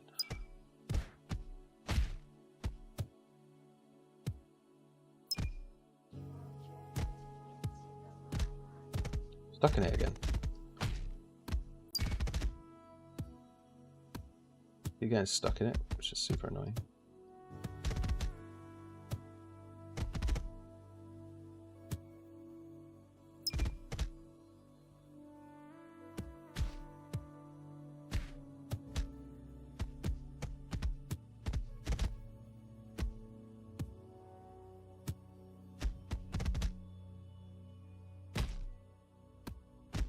I might make them go beep boop beep boop boop beep boop boop beep boop every time you press them. There is a way for me to do that here. Beep. Beep. Can I steal that? No? Okay. Well, let's just go to recorder. Sound recorder. Sound recorder needs an update, and we are getting the system ready for you. Awesome. Thanks. Okay, let's do it. Yes. Beep. Boop. Beep. Boop. Beep. Boop.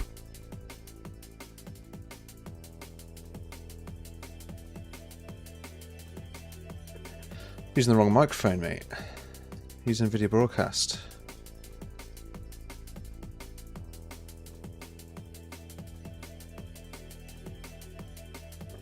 Let's do this one more time.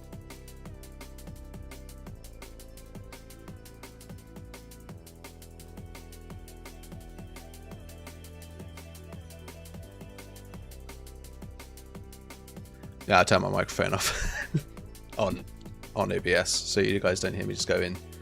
Beep, boop, beep, boop, beep, boop. Yeah, so now I've got some sounds. Beep, boop, beep, boop, beep, boop. Cool. I've got some sounds.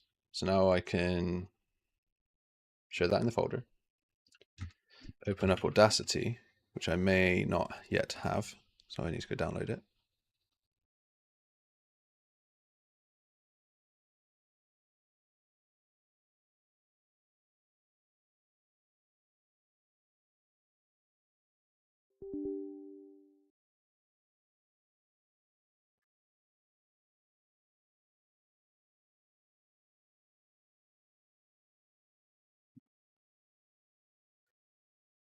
Download Windows Audacity installer via MuseHub. No. 64-bit installer. Yes. Okay. Install that, please. It's taking that so long.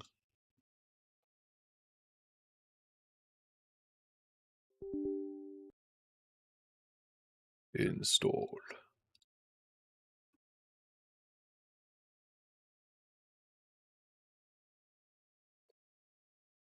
And launch Audacity.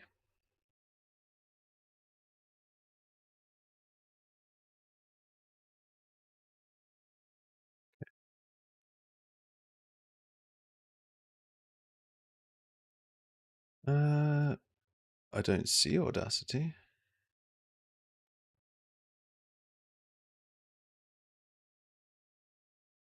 It did not launch. Why did it not launch? That is the question. Oh, here it is. Okay, apparently it just took a minute. Sure. Welcome to Audacity. Go away. Right. So we showed the folder, this recording. Incorrect file type M4A. Can't open that. Of course you can't open that. Right. M4A to WAV, I guess. To MWAV to WAV. Select file from my computer, from my downloads folder. No, actually, it's not even there. Where is it? Where is it? It's, well, it's in my downloads folder now. Convert. Download. Thank you. Open folder. Drag that in. Okay, so we got this. Beep, beep, beep, beep. Should be able to export that. Don't show me this again. As a WAV. Current selection. Save it to. This will save it to game dev. Oh. UXIF. Game jams. Super Launch Bros. Working. A underscore beep one. We'll just save out a bunch of these.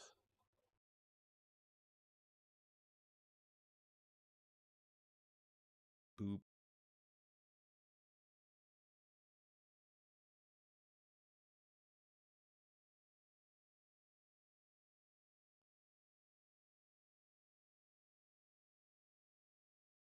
Beep.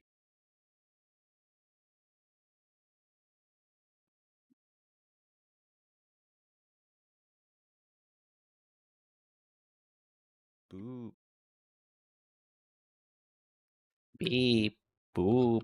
Wally. I should do a Wally. It's like really rare.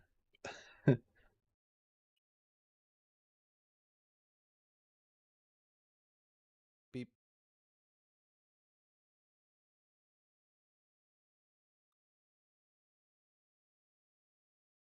Boop. Boop.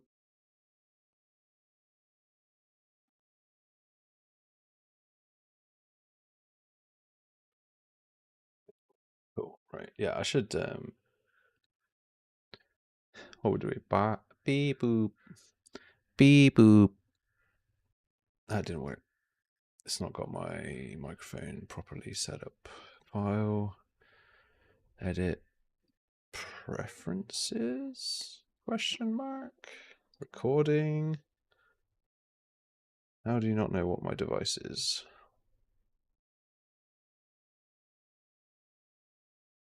Playback recording. Here we go. End video broadcast. Cool. Thank you. Delete this file. Oops. Control Z file. New. What? No. New stereo. Beep boop. Beep boop. Beep boop. Okay. Beep boop. Beep boop. Sure. Those two can be rare. 7 and 8. File. Export audio. 8. Done. Close that. Come in here. Go to our audio folder. This makes a new folder for beep boops. Yeah. Okay.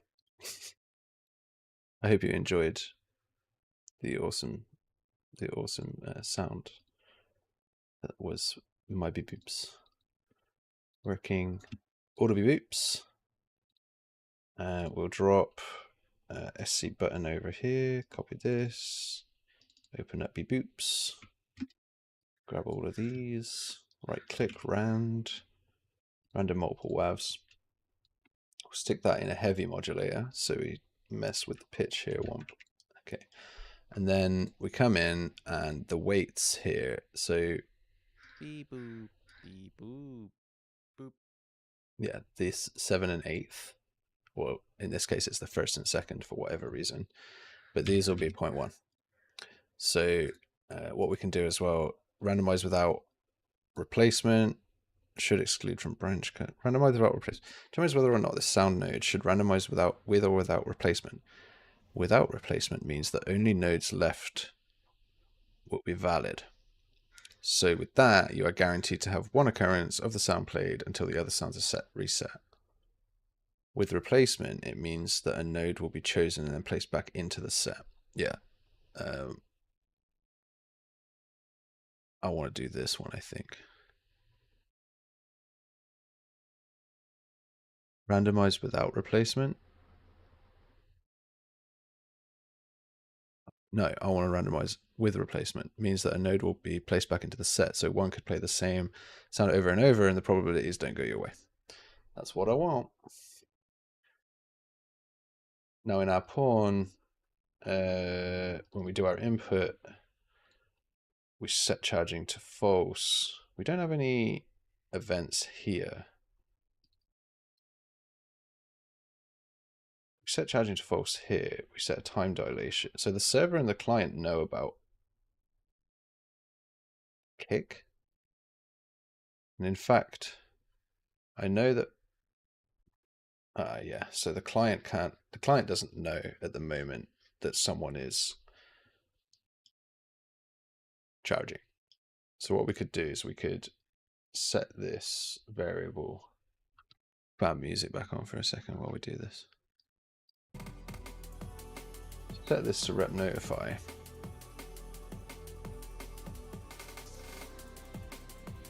Input graph, set charging. I'm gonna do this, update charging.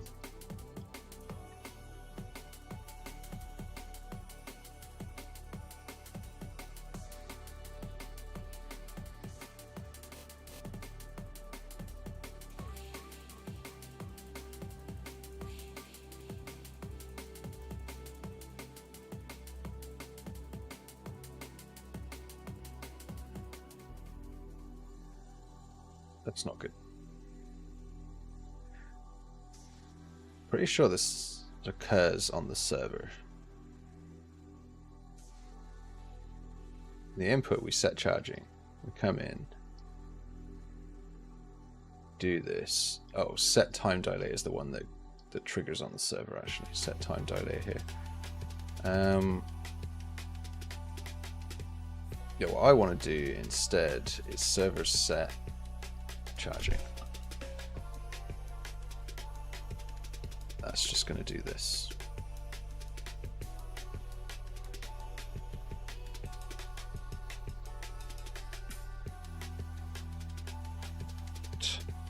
For the time dilation, because everyone needs to know,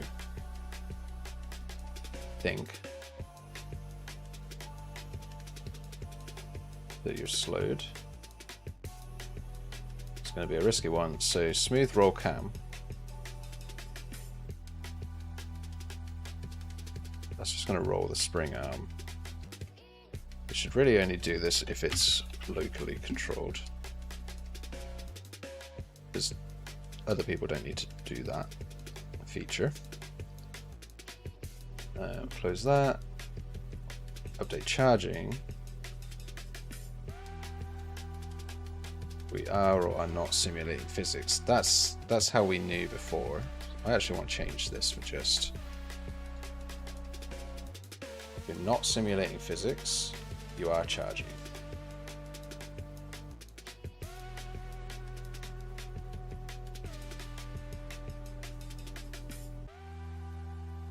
If you're not charging, yeah, right, cool. So if you're charging, then we're doing this edit on the appearance, location, etc. Adding the world offset, adding the location, cool. Back in our input graph, set charging. server set charging if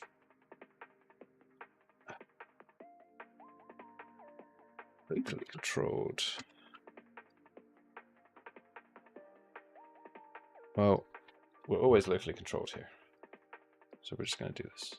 The reason we do this immediately here is so that we get the event occur straight away.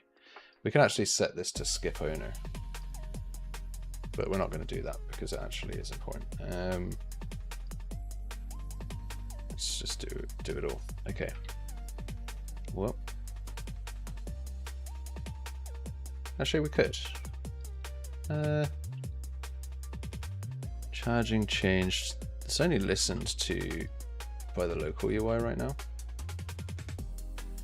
But what we'll do is we'll put it in here as well. And then for now we'll skip owner on this, which means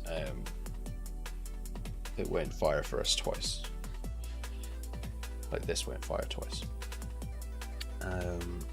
Then we have, really I should just put locally owned in here, or locally controlled, because I don't ever want this function being called by anyone else. And it just reminds me that this is a local only function.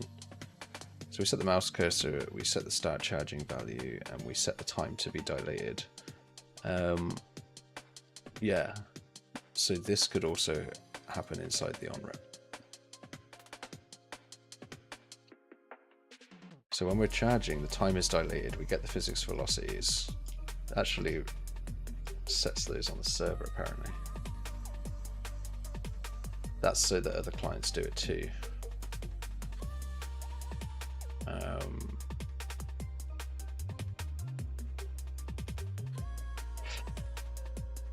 Damn, okay.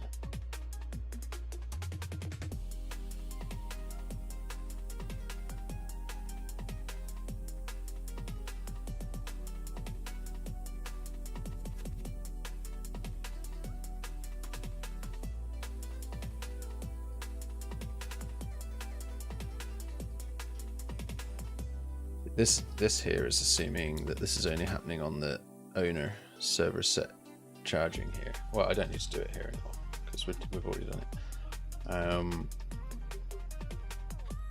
Let's move this over. I prefer is authority. Put that there. If it's the authority, we change passive deltas.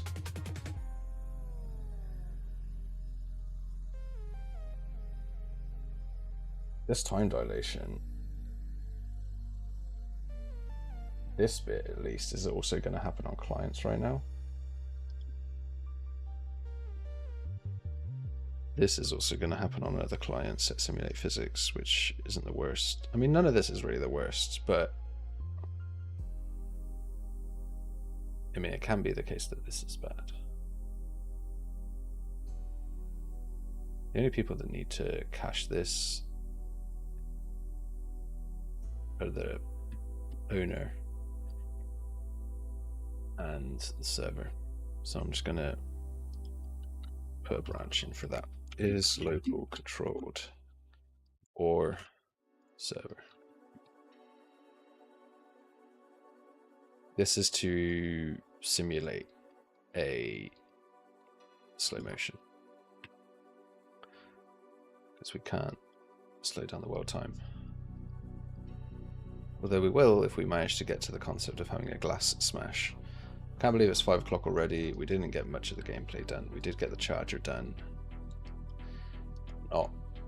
Not confident about this jam anymore. But I had fun. I had fun polishing something. That's good. It's good.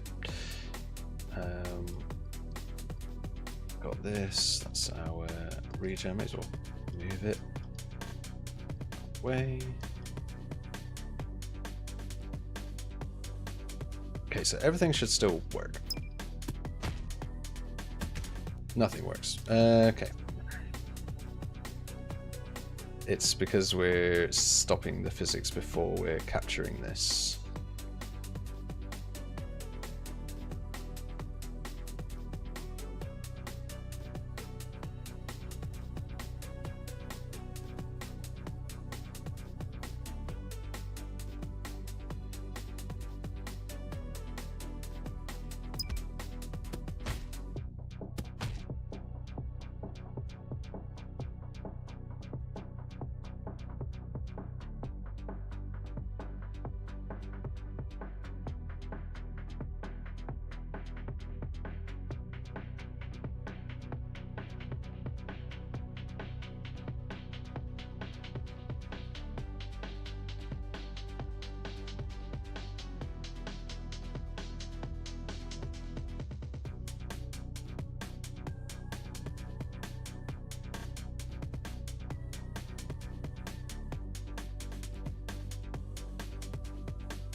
I significantly broke it. For the betterment of the game, of course. I only broke it intentionally.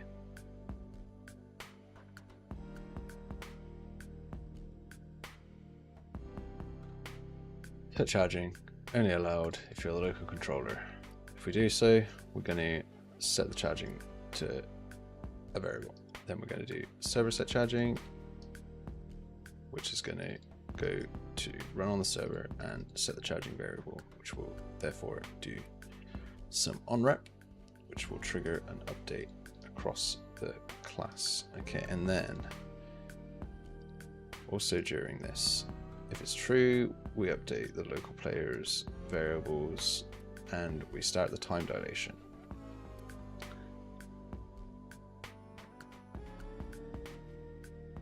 We could also do that in here. In particular, we're skipping the owner, so it shouldn't matter. Like, we should never hit this. Of course, we do on the server, despite skipping the owner.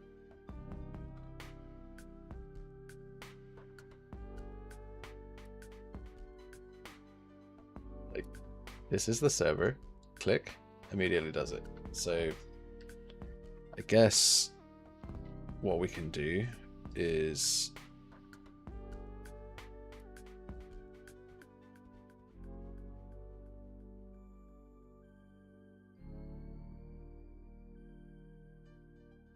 we do this quickly.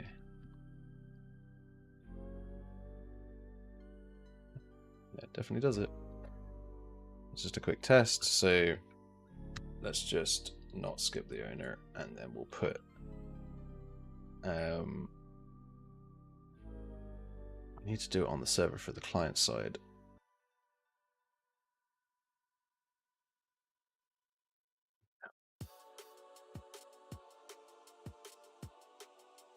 We'll put the time dilation in there.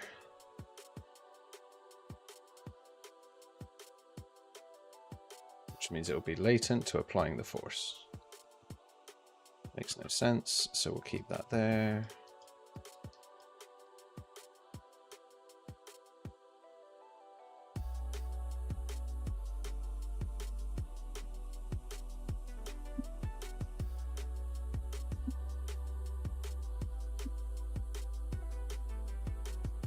Essentially, if it's not locally controlled, maybe we do this here.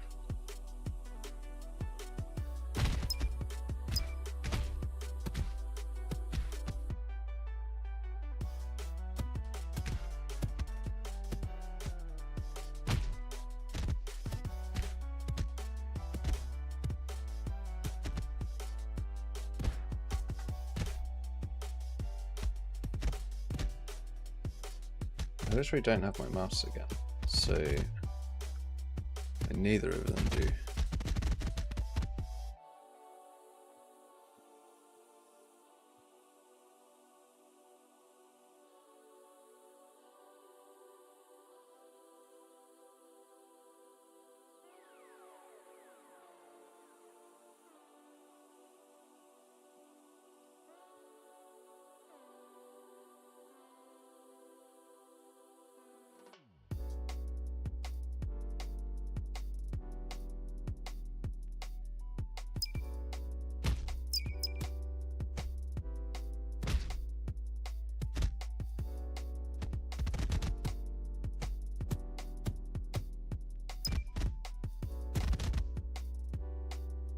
Server regenerating.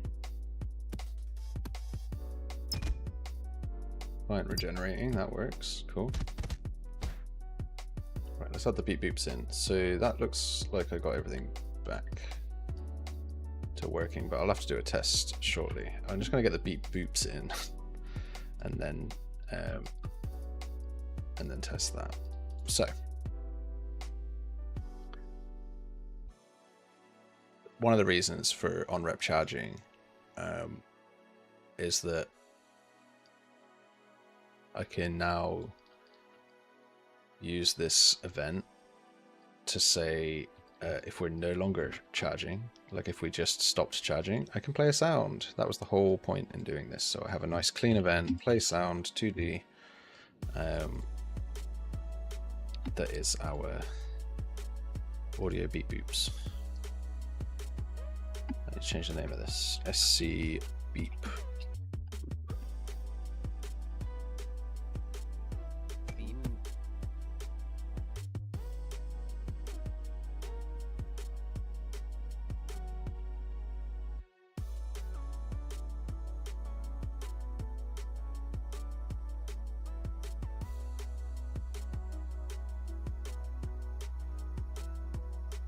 Okay, so I'm coming into latent events that I knew I'd come across.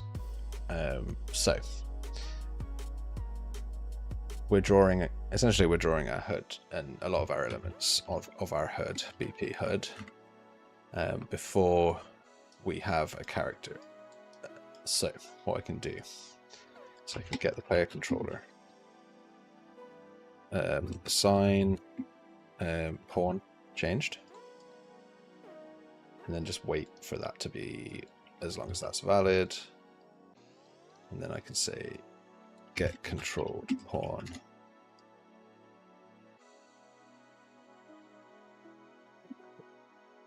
Call it pawn changed. Put that into the new pawn, and that's when we draw our HUD, and that's also when we draw, or it should be when we draw our cursor.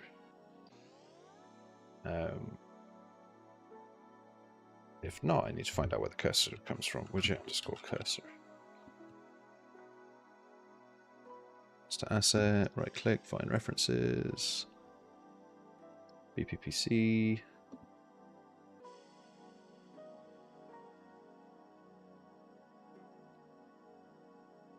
Widget create this and do this. Sure. What I'm going to do is wait until we have a pawn for that, because it's waiting for the pawn. Put it into the HUD class as well. It makes a little bit more sense.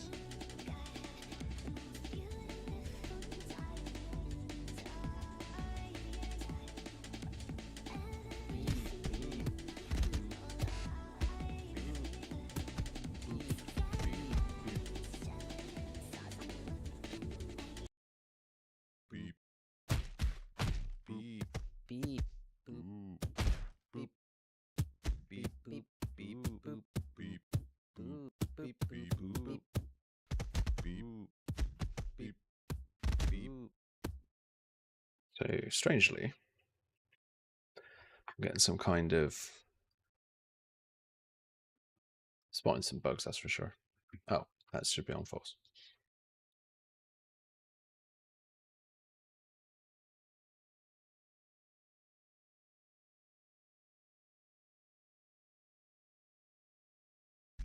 Beep.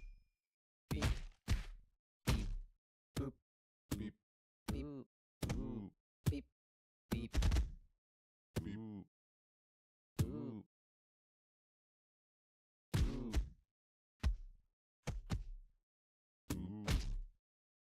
Beep. Beep.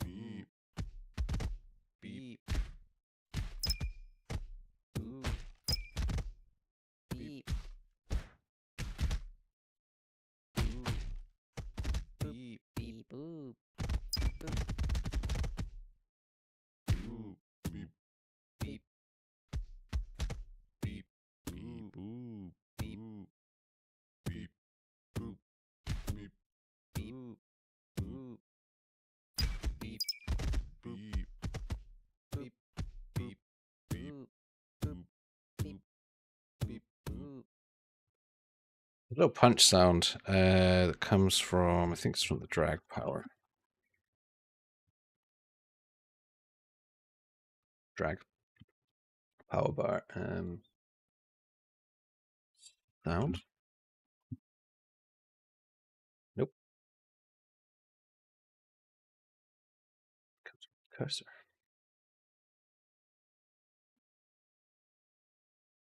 Beep. Boop. Beep. Place that in with this. Got an issue though.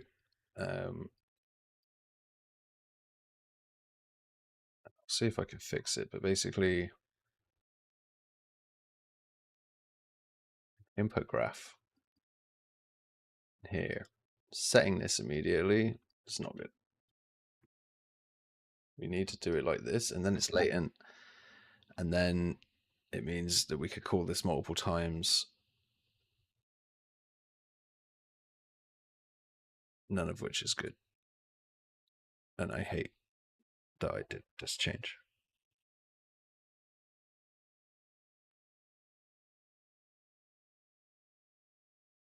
But that's the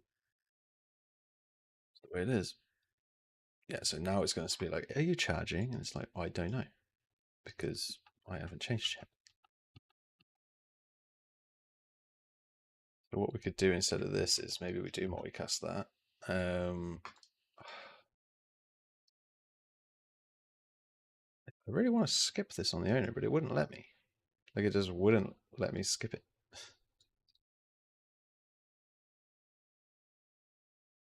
Let's go event graph and just custom event MC. Do MC sound. MC release. We have to call it on the server, and then we have to actually. It's already happening on the server, so maybe it's fine. Let's just multicast this. It's not reliable. It's just a beep boop. I preferred it before, but I need to move faster. So server set charging. Do this if we're not charging. MC release. Beep, beep, beep, boop, beep, beep, beep, boop, boop, boop, beep, beep, boop, boop, boop,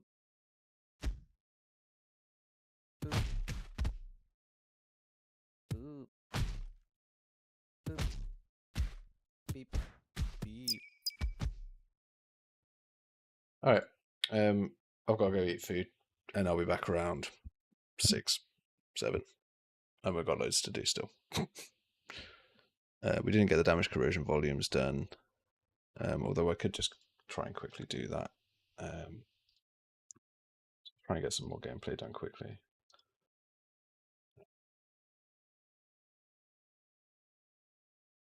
We can use the charger because it's already got some other stuff in it.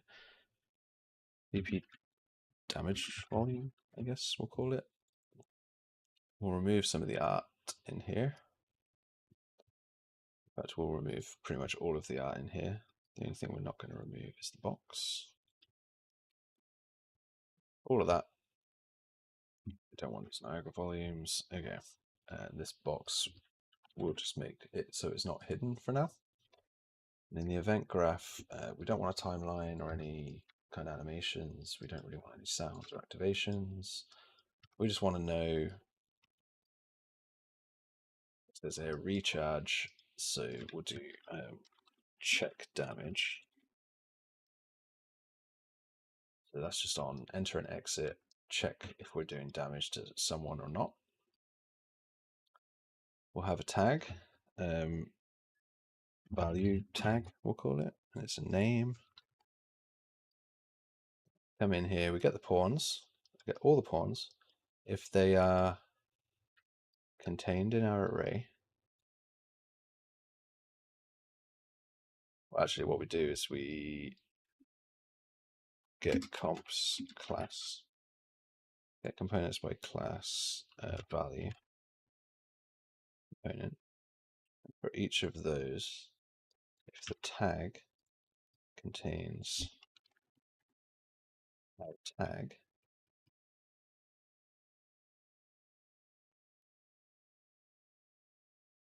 well, if it does, then we grab this and we set, or we set delta, edit delta. Doesn't make sense. We're not editing it. We're not changing it from what it is. We're changing it to something. So the name of this function is wrong. This is set passive delta.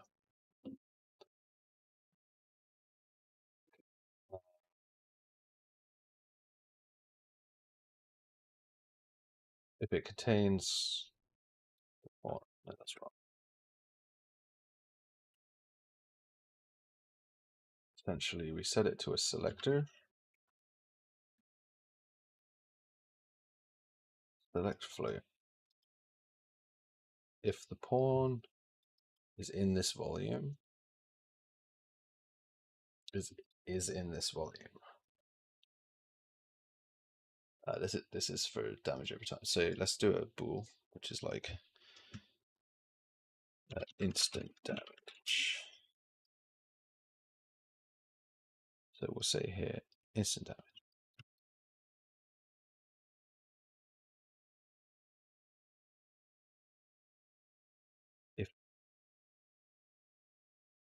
If this is an instant damage,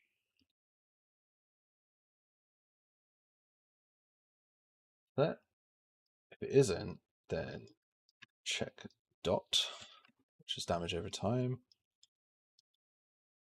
which does this one, which says, hey, go and find the correct item. We're going to convert this to a function. Check dot, because once we find the right item and we set the delta, we can just return. Pick A. If we are in here, then it's our dot, which, for example, would be like 10, let's say. Otherwise, default delta, which in general is going to be 0, because we're not going to allow that to be all the time. Otherwise, what we do, in fact, I could convert this into a function too, but actually, I should probably turn this into a function.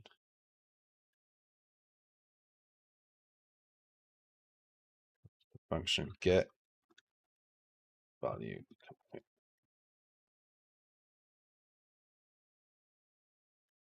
Put a valid on here just in case.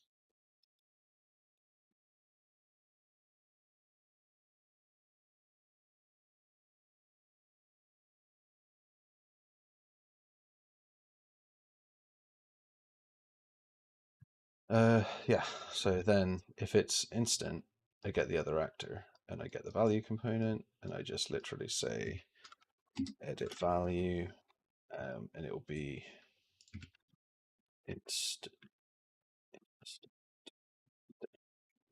Actually, we could just call this damage. It's either damage over time or it's not. So this should be the delta, right? So we're multiplying it by -1. So you could say the damage should be 10, and it will just do an immediate 10 damage of a certain type. And so then I could put 2 of those in the level. I could say, I'll just stick one. I'll just put one right there. Let's make sure that this box is a nice scale by default. Cool. So we'll put one there, one there. We'll make sure all of these are variables that we can edit. Make sure these are actually on the game grid, which they kind of are. This one is just damage. This one is corrosion. And I can do some visuals for these later. Damage is all 10. For actual damage, I just want it to be instant. And for corrosion, I want it to be while you're in there. Boop. Beep. Beep. Didn't work.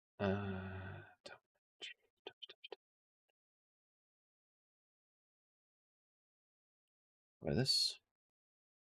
I want to do it with one player for now. Just make sure it actually does anything. Trigger it all.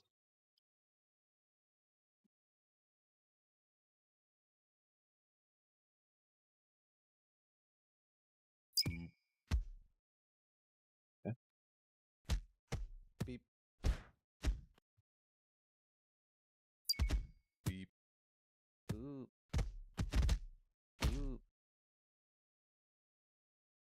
Oh, right. Selected on one of them. Okay, so it comes in here, does this, gets all the value components of this pawn.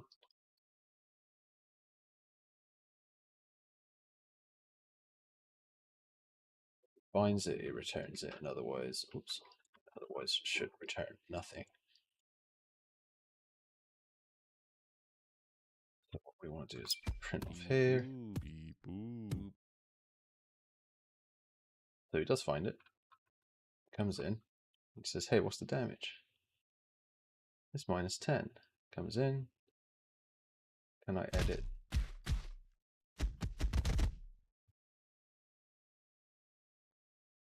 I want to go to the damage here. Beep, boop, boop, beep. Is the value... Oh, got to increase damage? Okay, this is just annoying. I messed up. So apparently we're actually adding value to damage. Yeah, because we haven't taken any damage. Sure. Beep, boop. Now this will be true. Cool.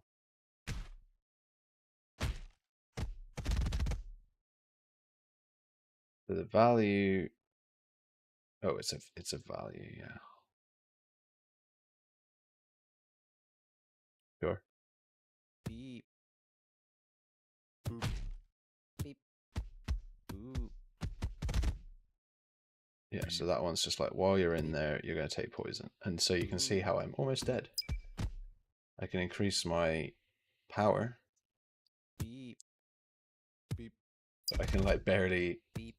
get anywhere now because I don't have anything left, which means in co-op we have this fun thing of like trying to help each other get places.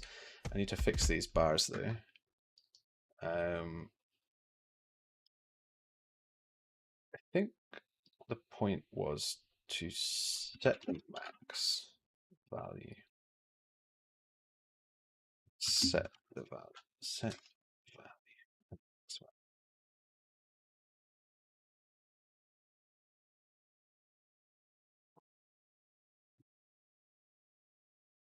Need to go check how my bars work.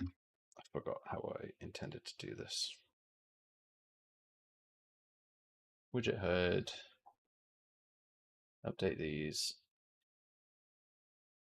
Set the size of the stamina bar to max value and set the size of this bar to this value. Okay. So in the damage volume, we edit the value and then we set the max to whatever the value is. Doesn't make sense.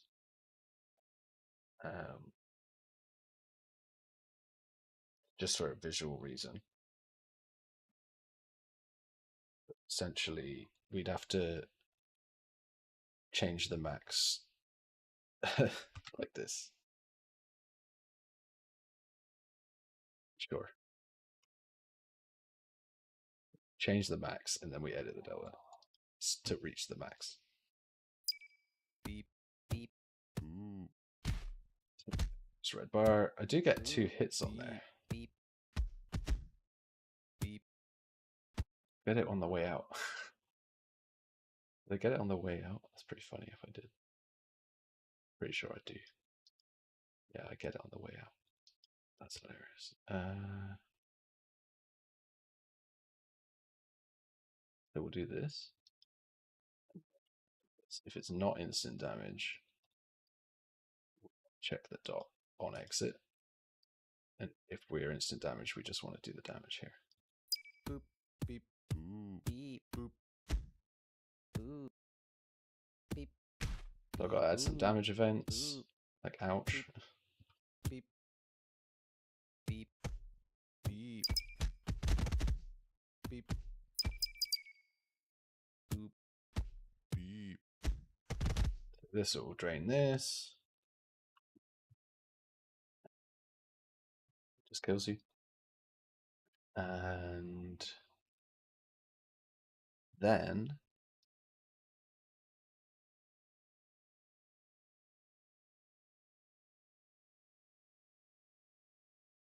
I find it strange that That's the dot one, yeah, okay.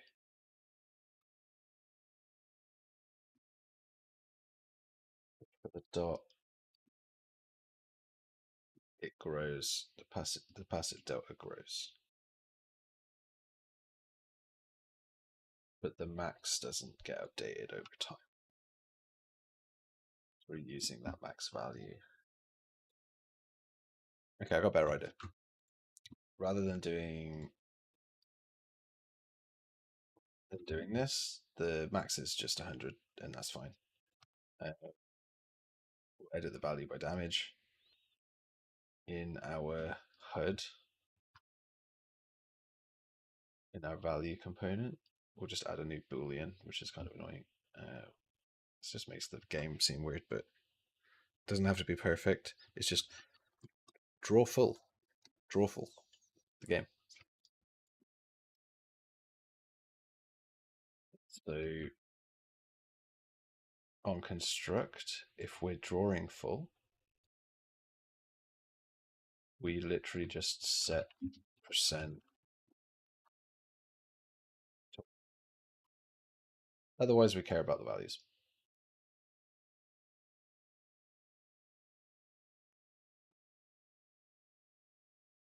It just gives the visual appearance that I'm looking for.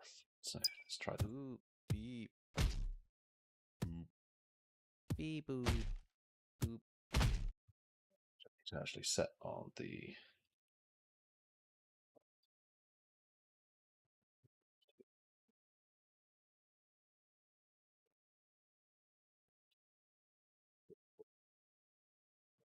Boop. Beep. Boop. Beep. Boop. Beep. Beep. Boop. Beep. Beep. Beep. Boop. Beep. Beep. Beep. Boop. Boop. Beep. Boop. Boop. Beep. Beep. Beep. Boop.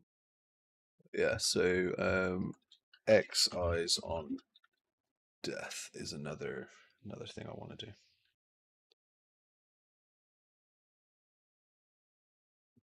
Slowly grows off screen. Beep. Boop. Beep. He's like, oh, get out the poison, man. Boop. Boop. Boop. Boop. Boop. Beep. Boop. Beep. Boop. Beep. Beep. Beep. Wait, okay, well, Beep. it's my own slightly more janky version of what I built on a stream recently Beep. to actually replicate a game, Peak. But this time I'm doing something. It's a little bit different, both with the style and some other things. But yeah, hopefully it makes sense to the people playing the jam. Beep. I don't have any stamina left. I can't do anything. Maybe this should heal everything. Beep. Beep. Boop. I can't even. Beep. Eh. Beep. Eh. Boop. What I can do.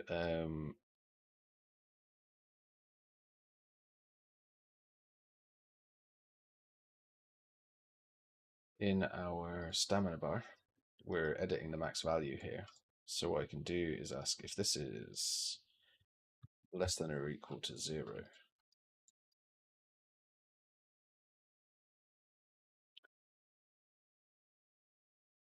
Get the eyes and set scalar value on the materials for death to 1.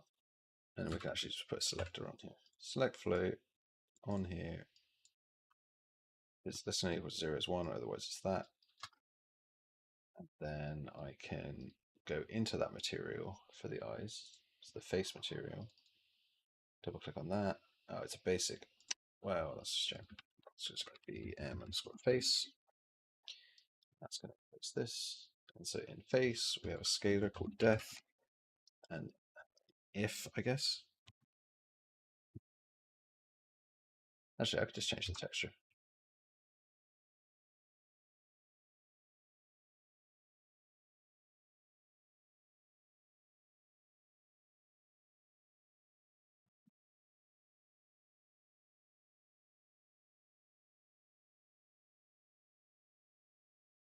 Do this on the authority, I think. And then dead. Right. Do this.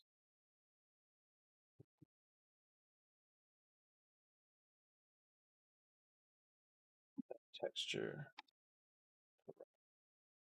Yeah, dynamic. Dynamic material.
Okay.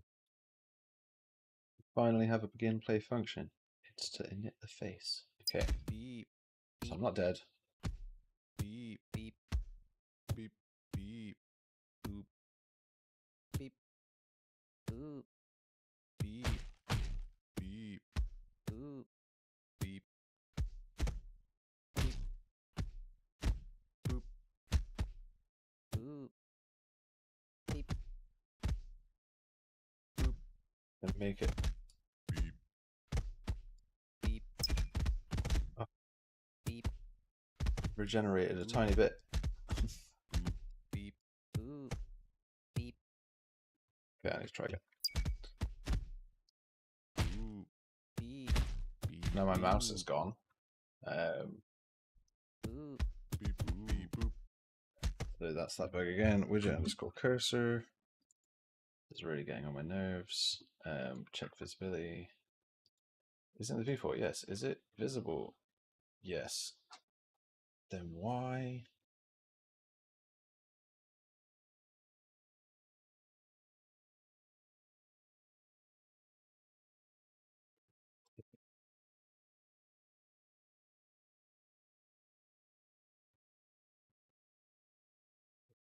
I can't even get my game back now.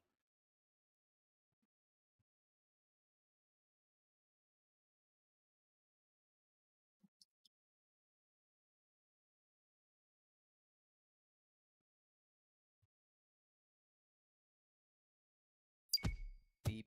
Beep. Beep. Beep. Boop. Boop.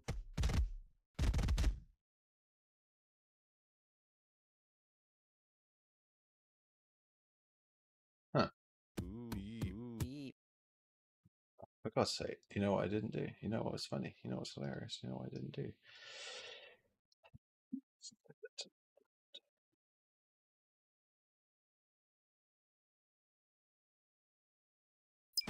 Beep. Beep. Beep.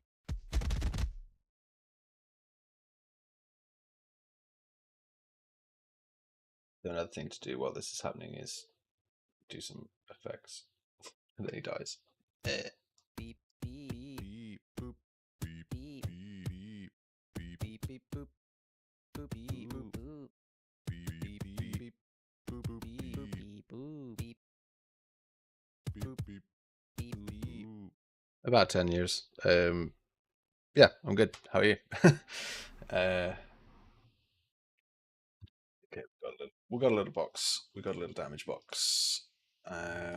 Let's hide it. It's hilarious. Beep. Because no one's gonna know that it's a problem. Let's make some quick. Oh god, this is a pain in the ass. Right, plane, shrink. Oh, I'm gonna go and make. I guess what I could do is go and grab this. Not that. That's not what I wanted to grab. Grab this. Grab this. Hue. Shift. S. Hue shift. 0. Texture.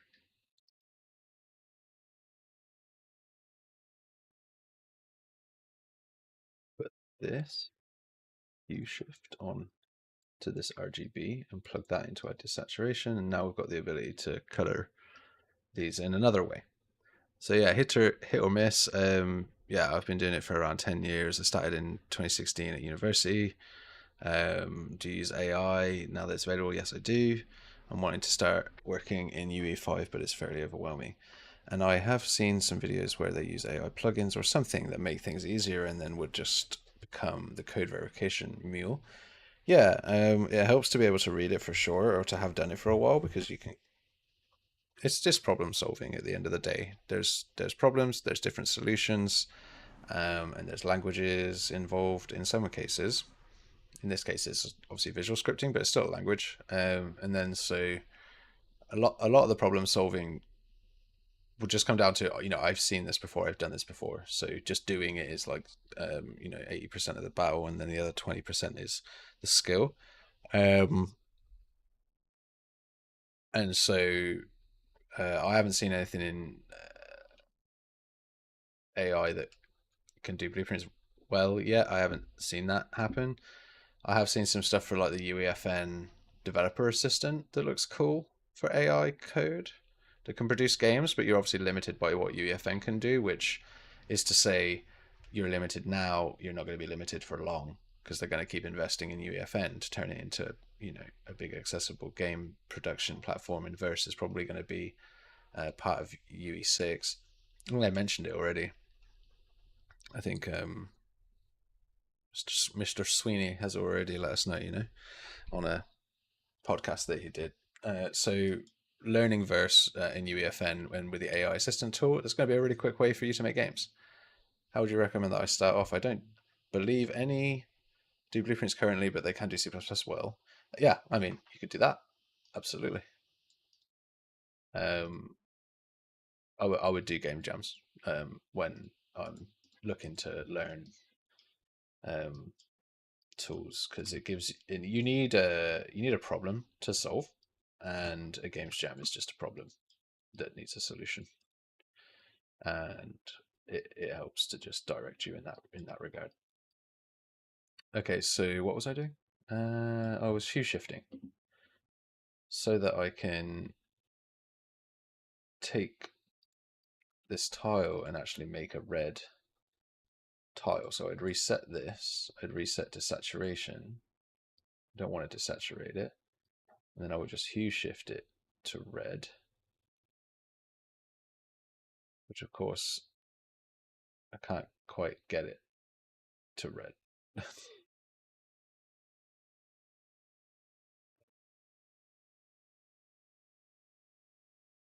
Because we're just not in the red, so I'm gonna have to just make it red anyway.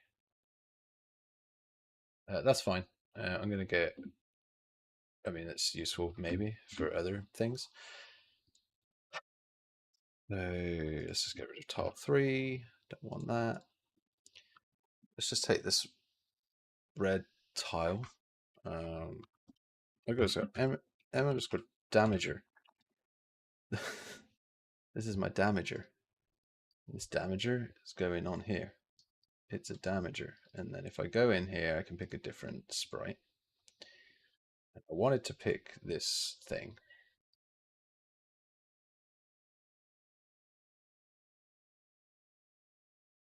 Which requires translucency or at least masking. Cool. This is my damager.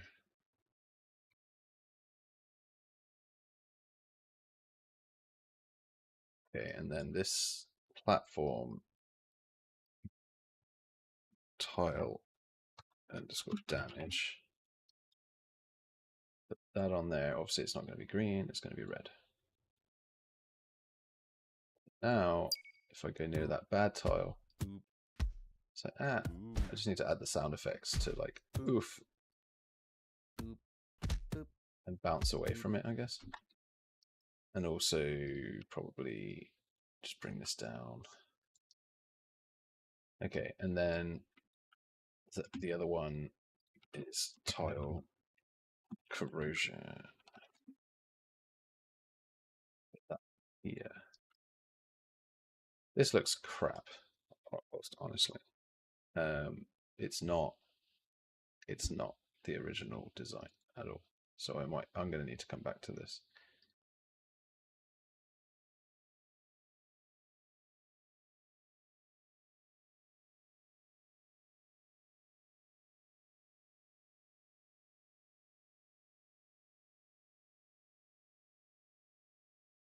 That is at least a little better.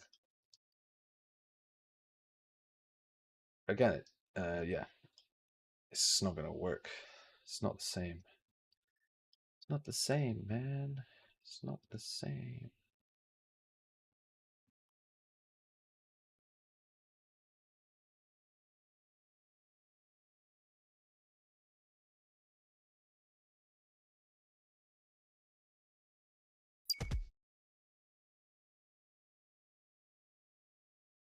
What's the best source for games jams? There's a website called itch.io that has all the games jams, in fact. So if you go to itch.io here, /jams, and then you just have this massive list. And it's obviously as well, you can go left to right, so you can see when all the jams are. And you can just pick a nice, like, you can pick a little one, you can pick an intro one. Some people do light ones. I'm doing the massive ones right now, and I'm stressing out because it looks like crap. Yeah, not keen. Corrosion tile right there. I need to do some more work on the art when I get back after lunch. So this is the poison one. Poison is hurting.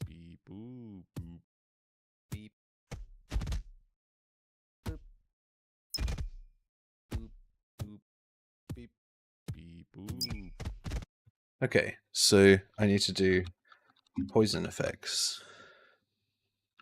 Wait, did I already do like damage effects, right? Damage and corrosion volume, yes. Red enemy, purple enemy, no. Red heal, purple heal, yes. I am going to need those pretty soon, in fact. Damage effects for corrosion as well. That's sound effects and visuals. The summit goal and end of game bit, and then the level, and so all of this other stuff is just like probably not. X eyes on death, I did get that done. Before we make the healing, we just need the damage at least, because if we can't do the healing, then we're just going to rely on like having to reach these little platforms, and then I've got to make a whole level. Was it a good idea? I don't know. It's about as easy as you make it. So I can grow this. And I can make some more platforms. Make like a little middle platform. Boop. Beep boop. Beep beep boop boop. Beep. None of those platforms are in the right place. That's bizarre.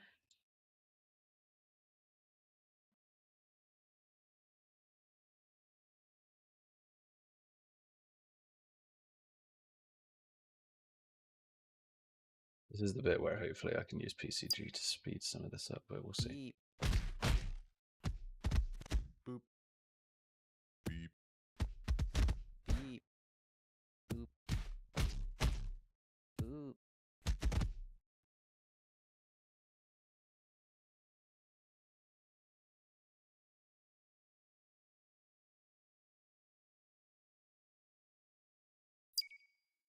Beep.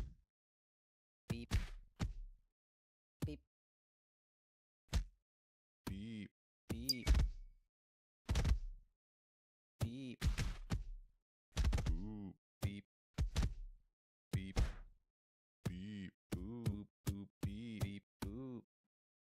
Beep. Boop. Boop. Boop. Boop. Beep. Boop. Boop. What's the best source for games? Yeah, Hitchhire. Yeah. It'd be cool if there was a site that gave you a series of game dev problems, a little bit like an old website I used to do for like hacking. That's me for now. The game is not looking great in terms of the art, and I've modified the art too much for my liking.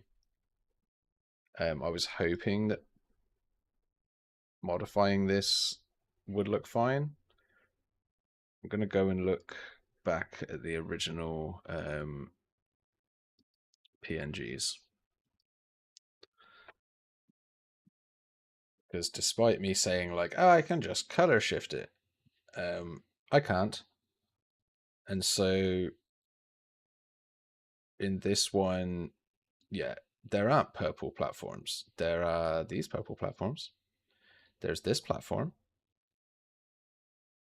It does say on the jam page, if I remember.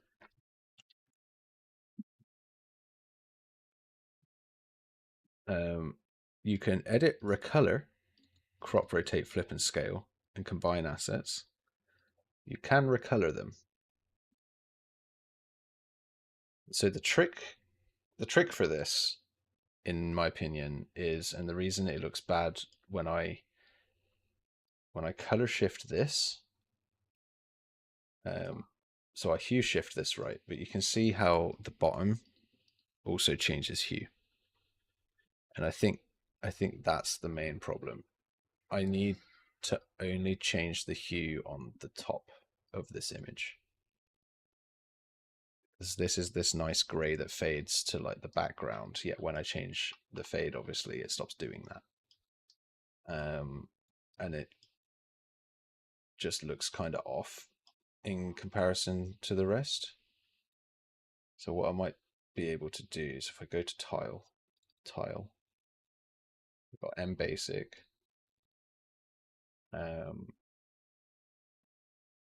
When we do this hue, we have a lerp here.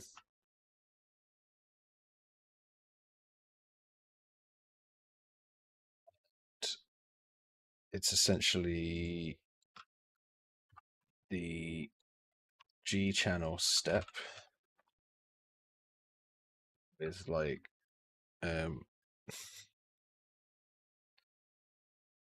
hue, we'll call this hue step, I guess. That'll be our alpha. It will go between these two. See what that gives us.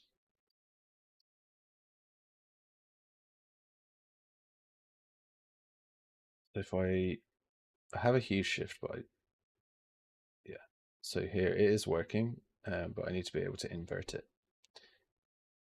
And I only really need it in this direction, so I don't need to worry about inverting it in both directions for now. I do just need to invert it though.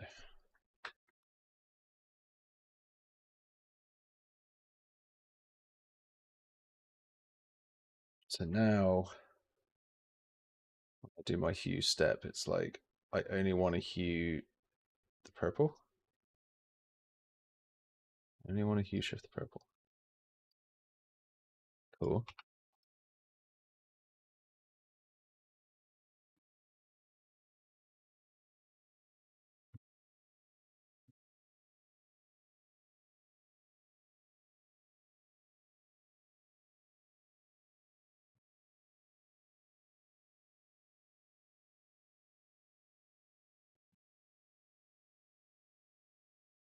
Something like that. And so now at least it's the same platform actually hue shifted. And so you still get this nice faders that actually makes the game really hard to tell where the background is. This yeah, this is horrible. So I don't like that. Let's something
yeah, that's kind of cool.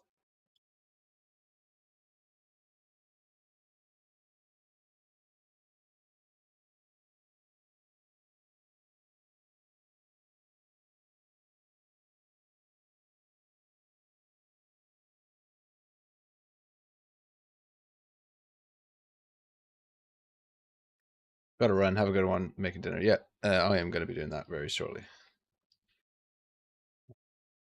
Actually taking too long here. What you could just say is just playing, but it does make me feel a bit better about the art style. This, I guess, I would make a red tree, I suppose, because it's a bad, because it's a bad.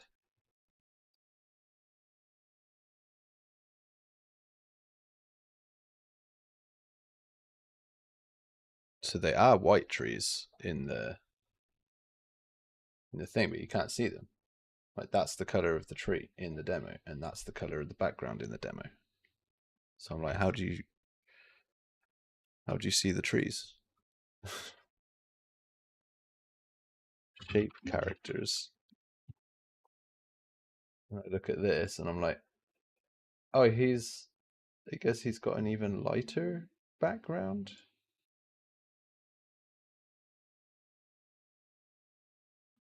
So maybe I need to look at this again and reconsider my background color. what I've done to achieve the 3D is I've just took the tile that's the center square of this. I haven't took these edge pieces. I've reused those edge pieces in some hero assets, but like most of the geometry is that one tile. The little dudes. Yeah, there's a tree there. There's a tree there. Watch out. It's a red tree. Beep boop. Beep boop. Beep. Beep. Beep. Boop. So the way that grows, it needs a bit of an animation, because if you see right now, when you land in it, it just immediately happens. I would add that to the list. Lerp grow bars. That would look nicer.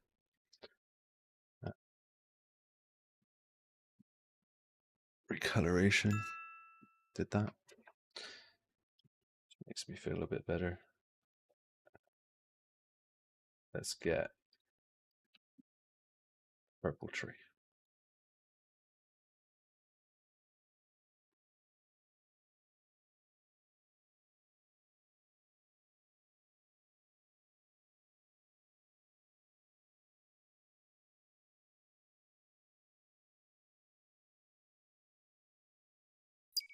Beep. Beep.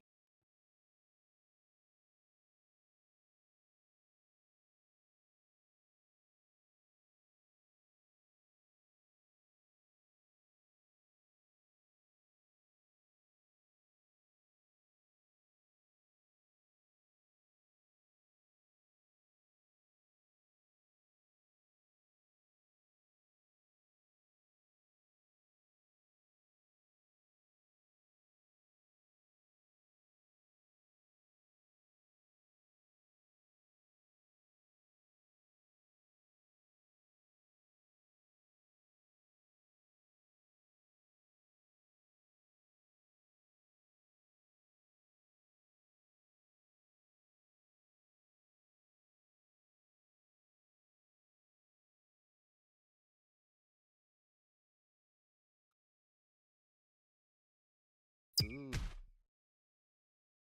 Boop. Beep. Beep. Beep.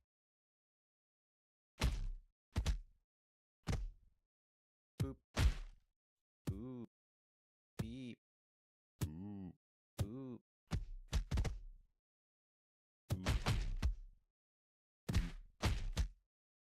Beep.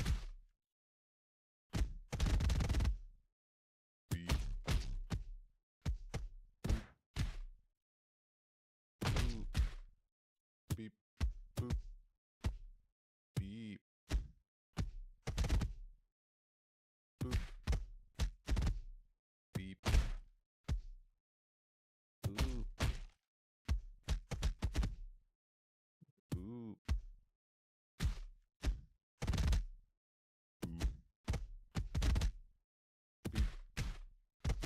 Beep.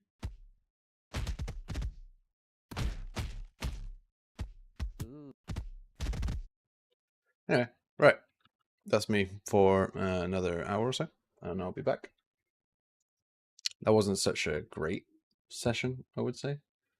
As did not get as much as I needed to get done. I was like, I'm going to get all of the different platforms done, and then I'm going to start building the level. Like, and I'll just spend the last 3 hours building out the level and finishing the game. Nope. Did a bunch of stuff. We did a bunch of other stuff. I did do a bunch of other stuff. Got loads of things done.